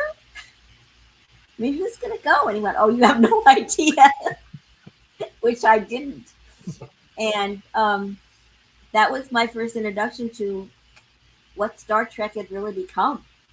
Yeah. I mean, I had no idea up into that. 50 years it took you? It took me 50 years. Hey, listen, I'm old. What can I tell you? No, you're not. You are probably one of the youngest people at heart that I have had the opportunity to meet in person as well as virtually, that is in the industry, that has been involved with the career as long as yours has. And, that says a lot for you. So no, you definitely have a wonderful spirit about you, Sandy, just so you know, which I'm sure you already know, but I just want to reinforce that. Oh, I appreciate it. And, it's funny. I did a Inside Edition a couple months ago, and they introduced me as the oldest living stunt woman still working. And I'm like, oh, no. But what are you going to do? At least I'm still working. No, exactly. Just wanted let's see. Edwin was saying to say hello. He's out there. He's saying, Sandy. Hi, Edwin. Mark is saying hello. And I believe Henry also said hello, as well as Matt. Matt Anthony also said hello, and Henry Jackson. Mark said that you were awesome in Lost in Space. Oh, thank and you. Gary's saying Sandy was my favorite salt-sucking monster of all time. Hey, listen, I scared a lot of guys. No, and I did not. I was trying to figure out, and I didn't realize that I knew obviously that you had done the Man Trap, and that's something that I had read about years ago, and I had also read too, and this is probably going back even probably maybe 15 years ago. I had heard your name mentioned, how you were doubling for Bill Mumy, in regards to Lost in Space, but then just never had the opportunity to make the connection and then to see, the photographs from that time. And that's what's wonderful about the internet. I mean, we get to, see so much information that's preserved, but then to find out that you were in the cage and that you were one of the Talosians. So it's so cool that in regards to Star Trek, I mean, you were there at the beginning on like two fronts. I mean, you have the first pilot that was filmed that you were a part of, and then you were a part of the first episode that was actually shown. And to your point, it was the sixth episode that was made, if you're counting the cage, but still, that the first that was televised. And do you remember when it was first aired? I mean, and again, I know when in discussion too, you were saying you went back to Lost in Space and everything, but did you have any recollection? Did you like to watch yourself in different things that were shown, even if let's say in this particular instance, as a salt vampire, you're behind a mask and everything, would you like to watch yourself in that capacity? It's interesting. A lot of actors don't like to watch themselves, and they're very critical of themselves. And I don't know why it doesn't bother me. In fact, I kind of enjoy. It's almost like looking at somebody else when I watch it. It's not. I don't go, oh my God, that's me inside the costume. I watch it as a character. Okay. And I've always been able to do this. And maybe it's because I started out as a dancer, and when you're dancing, you're playing other characters as a dancer also. And I studied a lot of acting, before I ever got into the business to work. But I'm critical of myself, but not critical to the point that I make myself crazy, if that makes any sense. Sure. It does. I like being able to, what's the word? Morph into different characters. Mm-hmm. And people say that I can do that pretty well, which kind of, I think, is a great compliment. It is. It doesn't look like me, even the Talosian doesn't. If you really look at the Talosian, it looks like me, but it doesn't. Yes. I mean, I was very young. I mean, I was 22 years old, but it still looks like me. It's still, it's that's me over there on the far right, and you're on the extreme right side. And Meg Wiley's the keeper, who was on the extreme left, and then there's the second. Yeah. So and then there's you on the third. Yeah, I did not realize that was you, and it's interesting too, because I was like studying the photo just to, what you were just saying, just to try to see if I was making that connection, and because I didn't realize that, and I didn't put it together until I learned about it, and I thought that was very interesting. Yeah, most of the time that you saw Meg walking with just one other person, it was usually me. I was usually always with her, and then when they pull her into the cage during the show, they have them to trap her. Yeah, that was you. I doubled her. I doubled her as they drug her into the cage. That was me. They were dragging into the cage. Oh, what a stunt! Got to do a stunt on the show, but I was doing stunts on Lost in Space already too. So, right. My career really got started in those days as a stunt person. Up to the fact of Lost in Space, I had done 15 movies with Elvis Presley, and I was one of his 5 dancers. So that's how I got into the movie industry as a dancer, and did that, up until Elvis stopped doing movies. And then I was already in the guild, in the Screen Extras Guild, which did background work, and that's where the dancers were at the time. So I kind of started doing background work, and Central Casting said, "Do you want to stand in?" And I went, "Sure." And that was when you stood in, when they lit the lights and set the cameras, and the actors could go, work on their dialogue and get touched up and go to school if they're kids. And I went on this audition and didn't think much about it. And because most of the time they would just look at you, and if you were the right height and the right coloring, they'd say, "Okay, you got the job." Well, I walked in on that interview, and there was like 8 guys sitting at a table asking me all these questions about my life and my career and what have I been doing. And it was just very weird. And I remember to this day how strange it felt. And one of the guys looked over at me, and I think I told you this before, Roy, and said, "So, would you like to do a stunt?" Mm-hmm. And on a Bible, I swear to you, I looked at him and said, "What's a stunt?" And I had no idea what he was talking about. His name was Paul Stater. He was the stunt coordinator for Irwin Allen. I remember you telling me this. Yep. Yeah. And he told me, if you come to the gym 3 days a week with the boys from Stuntmen's Association, we will teach you how to do stunts, because it seems like your timing and your coordination should be good, from all your life and your dancing career and everything. And you'll stand in for Bill, and you will stunt double him and do whatever stunts we want on the show. And I went, "Sounds good to me." And I never looked back.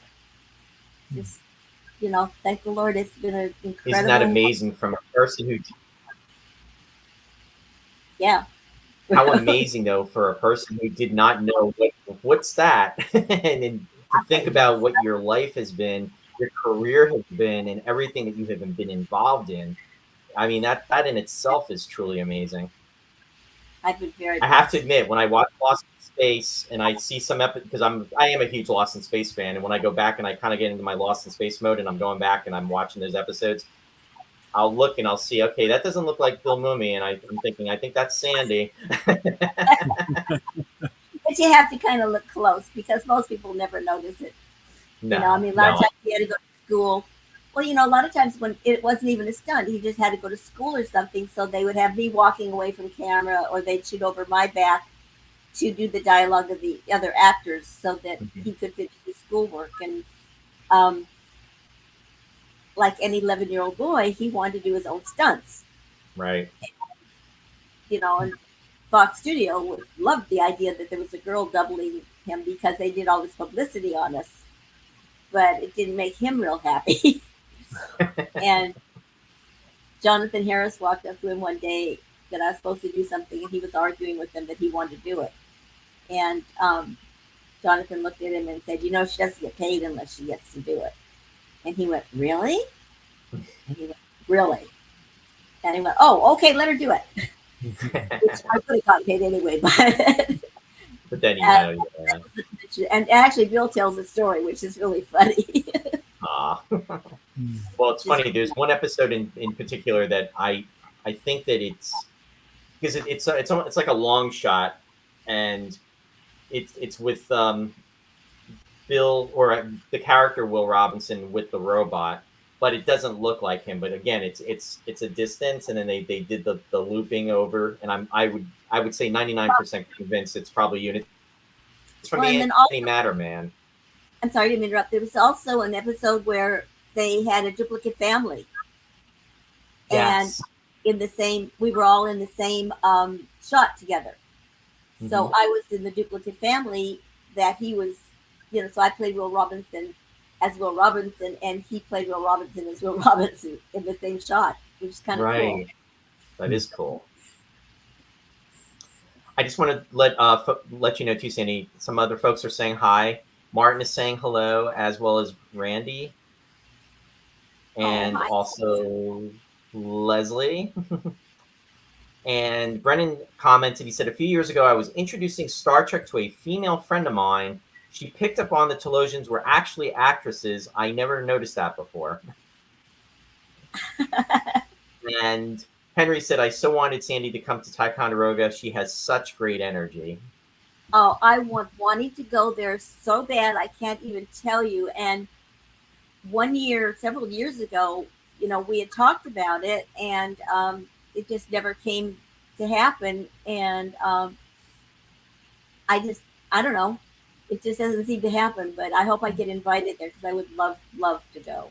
Yeah. At one point, he had a salt vampire at the entrance. He does. Yes, he definitely does. No, it would be great to see you there. Fingers. Mark is asking Sandy, how was Jeff Hunter? Because you actually had the opportunity to work with him then. Yeah, I did. Incredibly nice, quiet person. I mean, there was such a difference between Shatner and Jeffrey Hunter. I mean, just totally different kinds of people, Sure. And nothing different, nothing bad about either one. They were just one was very quiet and reserved, the other one's very outgoing, and it was just different working with the two of them. But it was fun with either one of them. I actually got, when I played the Salt Vampire, I actually got Shatner to laugh a lot because I kept missing. I had the salt suckers on his face, and I kept missing his face because I couldn't see, and the suckers were beyond my fingers, and I had the whole costume on, which they took about an hour to put on, and I finally had to look at Gene Roddenberry and say, "We just take the head off, please, so I can see where I'm at, and we can measure. I can measure how many steps I need to get to Shatner, to hit him perfectly." And he agreed, and we finally, everything was sewn together, so they had to unsew me and take me apart and figure out where I had to be, and count my steps backwards from him. So when I walked in, the space was perfect. So they sewed everything back together again, and I had little tiny slits for the eyes, so I couldn't see much. So I had to kind of rely on my own instincts of, where I was. And once we got it all sewed back on, it worked perfectly. But I kept hitting him in the back of the head. I slapped him in the face one time. It's funny when I look back at it now, and thank God he laughed about it at the time, because I was embarrassed. I'm working with this big actor that I'm hitting in the face, and here I am, this little nobody. But it was okay. It ended up working out. Really. And how long? I know I asked Sean how long it took him to get made up for the part. How long did it take to become a Talosian? Well, the Talosian took longer than it took for the other one. The Talosian took 3.5 hours to make up. Because, well, first of all, they had to send me out and do a plaster cast of my head, my face. And then from the plaster cast, they made the head and the pieces that, went on my face. So they put a bald cap on my hair first, which means they have to take all your hair and plaster it down and make it smooth so that the bald cap looks like you don't have any hair. And then they put the rubber mask thingy over your head, which had the veins in it. And that had to be absolutely set up perfect, because the veins hooked to a tube that went down my arm to a ball in my hand that I would squeeze and make the veins move. And if you look at the Talosian costumes, the sleeves are very, very long. And that's because they were hiding the fact that we talked by pushing the balls in our hand. So that one took quite a while. And then it took an hour to get it all off. The Salt Vampire, we did a plaster cast to make the mask and everything. But they took measurements, made the costume to fit me, and then they took the head that was already made and put it on, and then sewed it to the body of the suit. But like I said, they only had little tiny slits for eyes. You had no peripheral vision. You couldn't see the ground. I've had that happen a couple of times on different shows that I've had to play monsters that they don't think about that you have to see. And I imagine it was hot. Yeah. Yeah. It was hot. You know, and they would have the air conditioners going, and as soon as we would go to shoot, they'd have to turn everything off because they'd make noise. So, you know, by the time the air conditioner went back on again, and then, but you know, it was time to turn it off. It was crazy, but it was interesting because we did everything on the stage. You know, in the original show, in the Talosians, the cage, everything was on the stage. All the rocks were rubber, you know, rocks, or they were styrofoam rocks, so you could stand on them. So everything was inside. Nothing was done outside on that particular show. On the other shows later, you know, they would go outside. They went to Vasquez Rocks, which is out here in the valley in California, and you know, different locations. But yeah, even Lost in Space, we very rarely went outside. I mean, we'd go to Fox Ranch every once in a while when they need to see a water stream or something like that. But all the rocks and all the sand and all of the planet was on stage. So, you know, you were on stage most of the time. At least I was for 3 years. Yeah, to your point, with especially like with Lost in Space. I mean, I guess those earlier episodes that they shot where they were actually on, I guess, what is it, location? You said that they were at the Fox Ranch or the Fox lot, but really, there's only a couple of episodes. I think maybe in the third season, it comes to mind where they're outdoors, where they do a scene where it's dealing with like a volcano is erupting, and then they have the space pod that's out, that you know, that Right. that other ship, that mini ship that's out, and then they also did when they went back to Earth. Then I think that was on the Fox lot where they had the Jupiter 2, where it's the mock-up, and that must have been pretty kind of cool to see. Yeah, But we had, yeah, with the exception of that. we had lots, you know. Sandy, here's a question. Yeah. Did you ever get to go inside that? You did? Inside what? You Oh, broke I'm sorry. up. I'm Inside sorry. I'm sorry. Did you ever have the opportunity to go inside the mock-up of the Jupiter 2 from Lost in Space, the one that they had on the lot? I'm just wondering. I can't remember. It was that big model. I can't remember. I was just. I know we were working most of the time on stage 11, and Voice of Sea was on stage 10, right next door to us. Oh, and okay. That's kind of where we lived. You know, unless we went out, like I said, to Fox Ranch. Right. There were a couple things where we did, where there was a stream, and I had to fall down a mountain, you know, things like that. But most of the stuff was on the set, you know, Right. on stage. And to your point too, I guess they did a lot of shuffling of props and costumes between the two shows for Voyage to the Bottom of the Sea and Lost in Space. You would see one week you would see something that was in Lost in Space, and then another week you would actually see it. Well, I'll tell you, want to hear a funny story about. You want to hear a funny story about Voice of the Sea?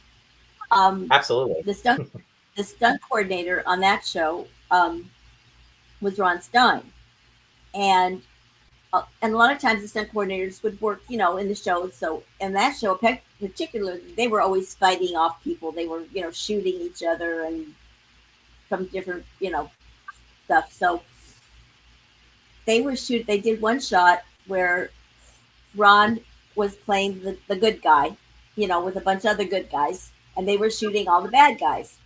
And they didn't shoot the other side until 2 weeks later. They didn't think about it. And since Ron was on the show the whole time anyway, they put him in as the bad guy. Oh boy. And he ended up shooting himself. Nobody really noticed it because it happened so fast. There was so much action going on, but we all knew it. We saw it. And he thought it was pretty funny. He says, "Oh my God, you know what? I just ended up shooting myself." Because this episode you're shooting. That is a good story.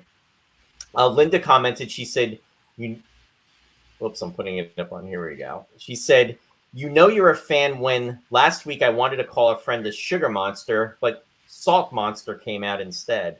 Yeah, well, come on, I need salt. And Lou commented, Sandy, what was your most memorable stunt on Lost in Space? Oh my gosh. Wow. You know, it's kind of hard because I got to play so many of the, I got to play the alien kid in the zoo. Mm-hmm. So if you watch the zoo episode, and you'll see me standing here with a lollipop, and Yes. I'm playing with this alien child. And you probably remember because I'm terrible, Roy. The episode where I got to play the big human fly, like being over Jonathan Harris's shoulder. Yes, I remember that. I think that was what's John Carradine, I think, was in that episode, in fact. Right. Yeah. The absolute trouble. Yep, I saw that just recently, in fact, because as Ross says, I watch these episodes like 3 times a week, so you know. Yeah, those were fun, and I got to, it's hard to say because I did so many things that were, kind of little, and then bigger things. There was a cylinder where I had to go, hold on to the cylinder and roll under it with the cylinder, so it actually took me around and under. It's a good thing I wasn't very fat because there wasn't much room. I fell down a couple of hills for him. Most of this stuff he probably could have done himself, but they just, God forbid he got hurt, or any actor. It's not that a lot of our actors cannot do what we do to a great extent.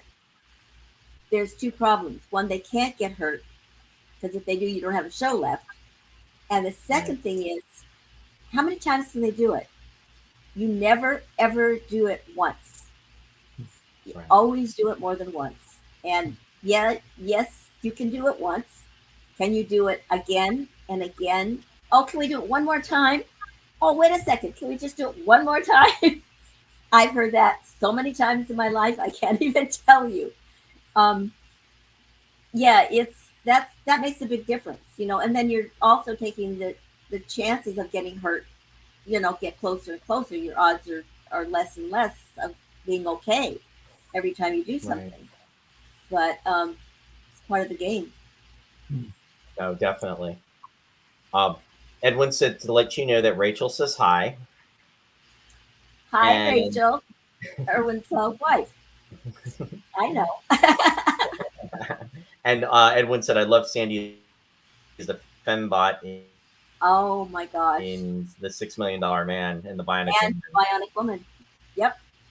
I remember those. That's right. You had the big fight scene. You were Callahan, if I remember correctly. What was her name? Jennifer. Yep. Played lots of I see lots of fembots. My grade school friend Joe Brickman is out there. Joe, welcome. He's saying hello from Curaçao. Can't stay on long, but wanted to say hi on the special day. Wow. Hi. That's cool. Mark commented, Sandy, what was it like working with the great Guy Williams? Listen, everybody on that show was like a family. Let me tell you, it was so different in those days. I mean, everybody was, there was tension, of course, here and there on the set. There always is when you're that close proximity to people for so long. Sure. But everybody was incredible, just absolutely incredible. I mean, in fact, I'm very good friends with his daughter, which is kind of cool, and Bill and I are still friends, and I've worked with Angela and her sister actually on a couple of other features that I did. So yeah, no complaints at all. Oh. Brennan is asking. Oh, go ahead, Ross. I'm sorry. Oh, good. I'll follow up. Okay. Brennan just said, what was Susan Oliver like? Besides being gorgeous? Yeah, she was beautiful. Absolutely beautiful. Let me tell you, absolutely beautiful. Just inside and out. Inside and out. That's all I can tell you. Gotcha. Go ahead, Ross. I'm sorry. Well, I mean, it was not about Lost in Space. So it's good that you, yeah. It's just that, you say you're still working, and you've done this again and again and again with the stunts and everything. And you always hear about athletes that are complaining about having worn out their knees, or stunt people that hurt themselves. I mean, how do you feel? I mean, were you in any serious? Did you have any serious injuries from this work, or were you pretty lucky? My body hurts. Wow. But I've been very lucky as far as injuries are concerned, direct injuries. I mean, I've broken my ribs a couple of times, dislocated my knee a couple of times, but I've had my one hip replaced. I've had one knee replaced. I'm having the other knee replaced at the end of the year. But a lot of that's just wear and tear on my body, from hitting the ground. My lower back hurts all the time. Doesn't stop me from doing what I want to do. But it's a lot of wear and tear on your body. I mean, the boys seem to have gotten hurt a lot worse than the girls, I think, because they were doing much harder stunts than the women were doing at the point, when I was growing up in the business, because women were just getting their foothold in the business. And today it's much different. Girls do major stunts, and not that we didn't. I mean, I did a couple that I thought I was going to get killed, but you do the best you can, and the one thing you don't think about when you're young is every time you hit the ground, what it's going to do to you later on in life. And I hurt, but it doesn't stop me. No, you are a true inspiration, and you're just going to keep going, Sandy. So that's I intend to. which is a cool thing. Now I want to just share the screen. This was a fun photo, and this was just back in May, and this is the last time I actually got to see you, and this was in Long Island. So that was sucking the salt out of you. But I also want to give a plug to your website, and I also want to give a plug to your book. And your website is www.SandraGimple. Just my name, SandraGimple.com. Yep. And so folks can get your book on that website, and your book just came out recently. A few months ago, too, everybody kept yelling at me to write a book. I kept going, yeah. And I actually, a few years ago, has tried to and put it down, and that was the end of it. And I'm on page 82. I love it. But I finally sat down one day, and there's a big problem I have. When I really start something, I have to finish it. So I would sit down like at 10 o'clock in the morning and realize it was 7 o'clock at night. And I would just wrote the book like I talk. Literally. I started out from the beginning. I'd have to go back, because I remember things as I was going along. So I'd have to go back and go, oh, wait a second. I forgot about this show. But basically, the book reads like I talk. I mean, it's, if you look at the book, I had one of the guys that I had met when we were doing one of the conventions actually drew the cartoon for me to look like me for my cover. And if you go in the book, I mean, there's tons of pictures in here from everything I did. I mean, it's crazy. It's there's Nickelodeon. There's when I worked with Bill Bixby. There's Betty White, me doubling Betty White. And there's stories that go along with all of these, with all the pictures. And it came out pretty good. I was pretty happy with it. The only thing I did is I had Jason, who's an editor, go in and correct my spelling and my punctuation. I am not good at that. But other than that, he put the pictures, I sent him all my pictures. He put them where they belonged in the book, to coordinate with the stories. And I'm pretty proud of it, actually. I'm very happy with it. It came out pretty good. It's an easy read. It's a fun read. And it talks about things that happen on the sets and, things that people don't really know about.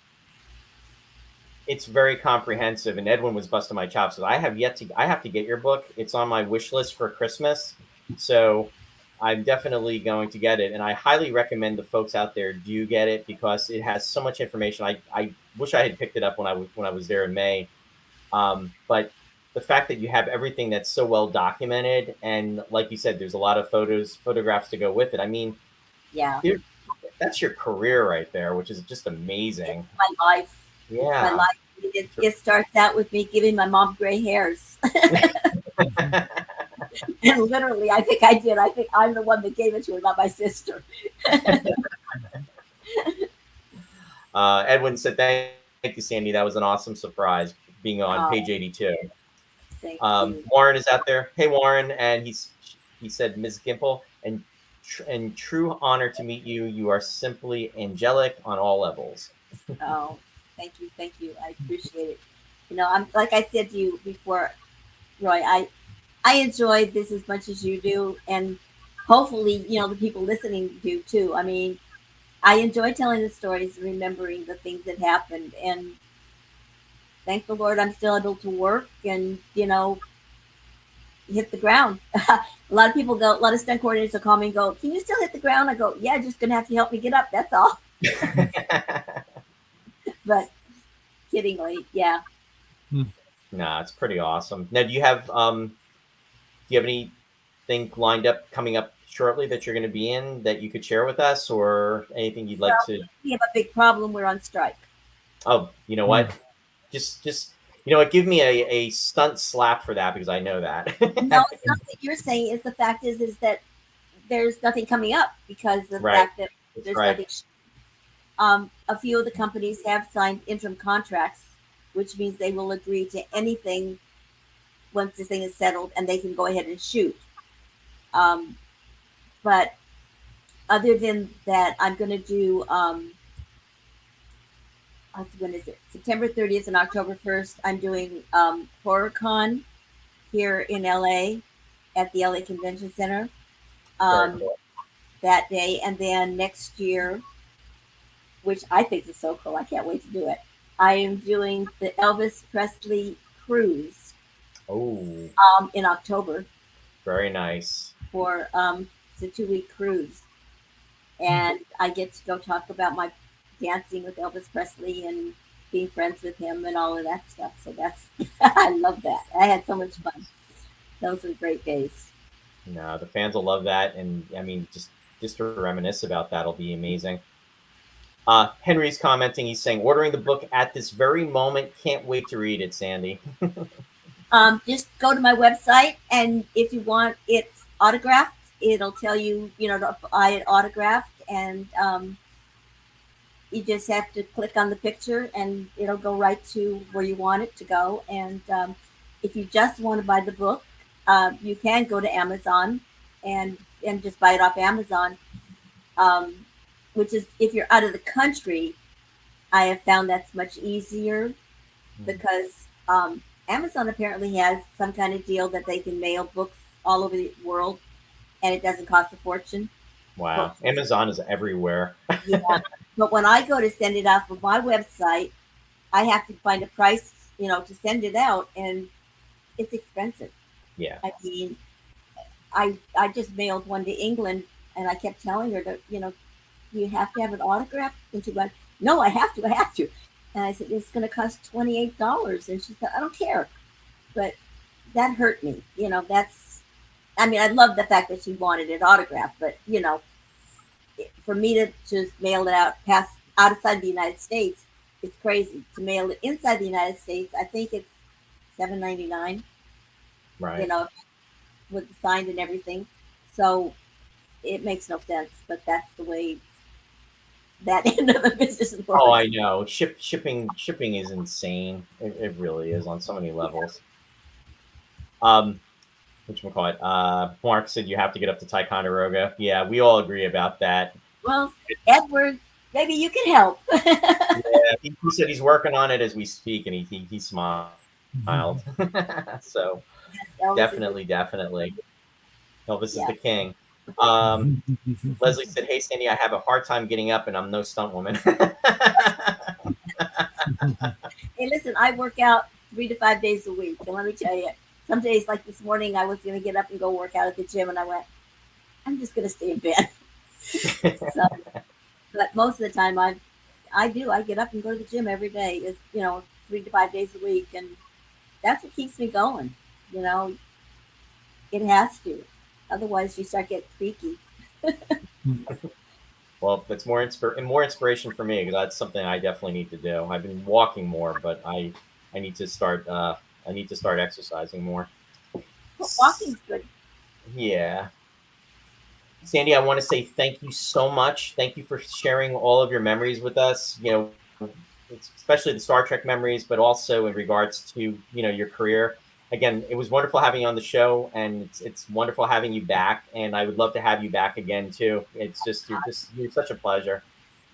Oh, you're kidding me! I had a great time. Thank you so much for having me, and appreciate all you guys listening in and listening to me yak. I wanted us to do something very special for the 200th episode of this show, because we've been doing it for about 3.5 years now. So I'm just glad that you could be a part of it. So thank you for making it that much more special. Thank you. Appreciate it. And I hope we get to see you sometime soon. I hope you get to go to Ticonderoga maybe in the near future. So fingers crossed. Yeah. I get to see you again in person soon. We'll talk. Thank you, guys. That would be great. Thanks, Sandy. Thank you. Thanks, bye-bye. Thank you.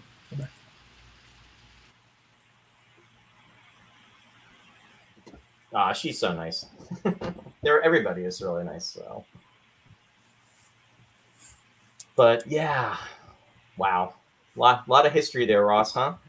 A lot of history with everything. A lot of history, a lot of Star Trek history. Star Trek it's just amazing. Always a pleasure to talk about. But I know we got to wind down, so it's getting late, and we've been on for a while. But before we do, one thing I wanted to do, which I didn't do, I was gonna actually bombard this show with a lot of photos from past episodes, and I didn't do that. So what I'm gonna do is, in the course of maybe the next week, I'm gonna post those other photos on the show's page. I thought, we've done that before, where we've done that, and I wanted to. Originally we're thinking about having people come on the show, but I thought this was another way to make the show that much more special with these special interviews. So took it into a little bit of a different direction. But so anyway. Yeah. It's, this is the kind of thing where we could revisit the episode in a couple of years or something and just talk about the episode. It was great to get the oral history. But we didn't exhaust it. I mean, there's still a lot we could say about the shows, about the menagerie anyway. Yeah, definitely. I mean, the childhood memories I have, of watching those specific episodes. I mean, they're so fresh in my mind. I mean, it's just, Star Trek is just a big, huge part of, my personal essence. I mean, from growing up, and it's just it's so cool too that there's so many fans out there, and then thoughts and the stories and the recollections, and then have the opportunity to meet folks that were a part of it. It's just it's pretty amazing. So, but I'm going to go through the shout outs real quick. I'm going to kind of fly through these because I know it started. We are at the 2-hour mark.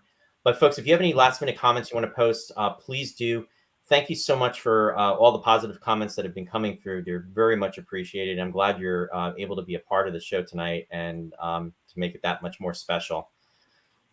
So let me just make sure that this is coming up on the screen. I think it is.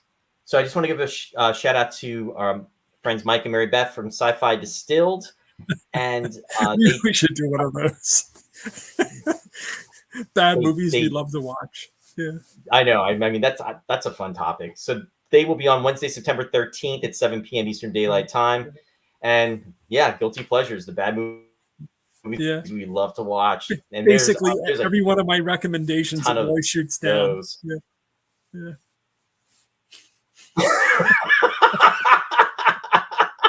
are we going to do, Goliath? Well, because I was going back through the other... Goliath and the Vampires. Yeah. When I was going back through the other presentations, Ross, I came across Santa Claus and what was it? Conquers the Martians or Santa Claus versus the Devil. Goodness. Oh my God. But anyway, check out Mike and Mary Beth on September 13th at 7 p.m. Eastern Daylight Time. Again, Guilty Pleasures, bad movies we love to watch. Want to give a shout out to Country Gate Players. They are up and running, and just to let you know, the next show up is Steel Magnolias, and you can go to the website. There's two sites you can go to. You can visit www.countrygate.org, or you can visit Bill, who's actually out there tonight, and visit at www.billscrowder.com for any information in regards to updates. The dates, I believe, are the last, I believe it's the last week in September and the first week in October, or it's the last week in October, the first week in November. Anyway, as we get closer, I'll have the dates up, but just, again, you can visit and go to the website to check out Country Gate Players, and that's in Belvedere, New Jersey. Real quick, I want to give a shout out to Trek Talking, a Star Trek podcast. I want to thank them for their support. I was talking to Jim Yeager, and he was putting the word out there that we were going to be on tonight doing the special anniversary episode with our special guests. So I just want to give a nice thank you to Trek Talking. Definitely check them out in regards to their podcast. And they have a great following, and they talk everything that has to do with Star Trek. We're looking to do a crossover episode in the near future with them. And I just want to give a big thank you to them and to Jim's team for getting the word out about us tonight as well. And a shout out to Captain Phil's Planet. Captain Phil is on WUSB 90.1 FM in Stony Brook, New York. The captain's schedule is on alternating Thursdays from 3 to 5 p.m. Eastern Daylight Time, and he's also on from Friday nights at 9 to 11:30 p.m. And also want to give a shout out to Snow and Martha for Studio One Thrift. They had launched a new website, which is www.studioonethrift.net. Now, if you are in the area of Stroudsburg, Pennsylvania, or even Western New Jersey, I would say Martha and Snow have a store that is going to be a physical store location that's going to be opening up. And you can definitely check it out for information. You can visit the website. Also, just to let you know that they have merchandise that for all seasons, all year long. Definitely check it out. Make sure you register, and you can also get styling tips as well. And Ross, if you can let everybody know what you've got going on. Yeah, well, these are the two syndicated shows I've got, The Lost Chord and Picture Perfect. The Lost Chord is unusual and neglected repertoire, classical music, and Picture Perfect is a movie music show. And these are the shows that are now airing on KWAX. You'll see the web address there at the bottom of your slide. You've got the shows reversed, actually. Picture Perfect's on Friday, and The Lost Chord is Saturday. And I am so sorry about that. And actually, that's the Eastern Daylight Times. Oh, wait. No, you're right. No, they are the Pacific Times. Eastern Daylight Time. Lost Chord is at... man, you got me all messed up here because you got the show switched. Picture Perfect's on Friday at 5 o'clock Pacific Time, which is 8 o'clock our time over here in New Jersey. And The Lost Chord is Saturday night at 4 on Pacific Time or 7 o'clock our time. So yeah, I mean, if you ever want to go over to my Facebook page, a Classic Ross Amico on the weekends, you'll see stuff, teasers for these shows, and you can stream them at KWAX at the URL at the bottom of the page. KWAX quacks because their I guess their mascot is the duck. So, and I've got something else coming up next month. I'll tell you more about that as we get closer to it. I've got Sounds another. Good, Ross. Yeah. So anyway, thanks for putting up the slide. We'll swap picture perfect and lost cord for next week. Yeah, no, that sounds good. And yeah, I guess your publicist told me the wrong information. As Edwin says, Roy, you had one job. Yeah, and I'm half asleep. Edwin, you were supposed to look up the information for Ross, and you were supposed to let me know. What happened, Edwin? Martin's asking if the duck's name is Howard. Okay. Yeah. But no, glad to know that you're out there, Ross, and very much looking forward to finding out the information that you're going to be sharing with us within the next month. So that is very cool and very exciting. So thank you for that, and we will make sure that that's corrected for next time. I want to give a shout out. As you folks know, there is a documentary that is in the making by my friend, filmmaker, director, producer, Jeffrey Morris, and it is on the countdown for the Kickstarter to be launched. And it is literally at 3 days to launch for right now. So if you haven't done so and you're a fan of the Eagle from Space 1999, please visit the website to register for the documentary. It is www.eagledocumentary.com. And then again, the Kickstarter that is going to help fund this project is going to be starting and beyond September 13th, 2023, which of course is Breakaway Day in regards to Space 1999 fans. So again, it is on the countdown. Definitely check it out. There's a lot of components that are taking place in regards to this project, and it's going to be pretty incredible and pretty special. So again, make sure if you haven't done so already, go to www.eagledocumentary.com and for details and for information regarding that. Now, for next week, I'm very happy to say that this coming Friday, September 15th at 7 p.m. Eastern Daylight Time, we will be celebrating the 60th anniversary of The Outer Limits. And I cannot even believe it. The Outer Limits is going to be 60 years old. That's just amazing. And going to have two special guests. First, Dave Rash, who's actually out there tonight. Dave is going to be joining us, and Dave has been incredible. He's an author, and he has been really just bringing the information and the scripts of Joseph Stefano, the episodes that he had written available, in coordinating with Dominic Stefano, the Stefano family, and Dominic Stefano is Joseph's son. And Dominic will be joining us as well to talk about this. And also there's going to be another book release as well as the script. So definitely tune in. It's going to be a very special episode as we remember the 60th anniversary of The Outer Limits. So that is going to be taking place this coming Friday. And then next Sunday is going to be another special episode. It's going to be the 45th anniversary of Battlestar Galactica. And that's going to be on Sunday, September 17th, 7 p.m. Ross and I will be discussing Battlestar Galactica. We're going to be centralizing our discussion on the movie, the first episode, really. Well, actually, it's if you watch it now, it's in 3 parts. It was a 3-hour movie. The one that was preempted. The one that was preempted back in the day. And the irony of all this is that Sunday, September 17th was a Sunday back in 1978. So it is not only literally to the date and the day that this is 45 years later that we will be talking about this. So we are going to be discussing Battlestar Galactica. And I just can't believe that this is 45 years old. Don's commenting too, and he's saying the movie just came out on 4K. Wow. So that's pretty amazing in itself. So that's huge. So yeah. So stay tuned for that. And that will be next Sunday. And in regards to guests, Edwin is asking, stay tuned. We'll see who else may be joining us.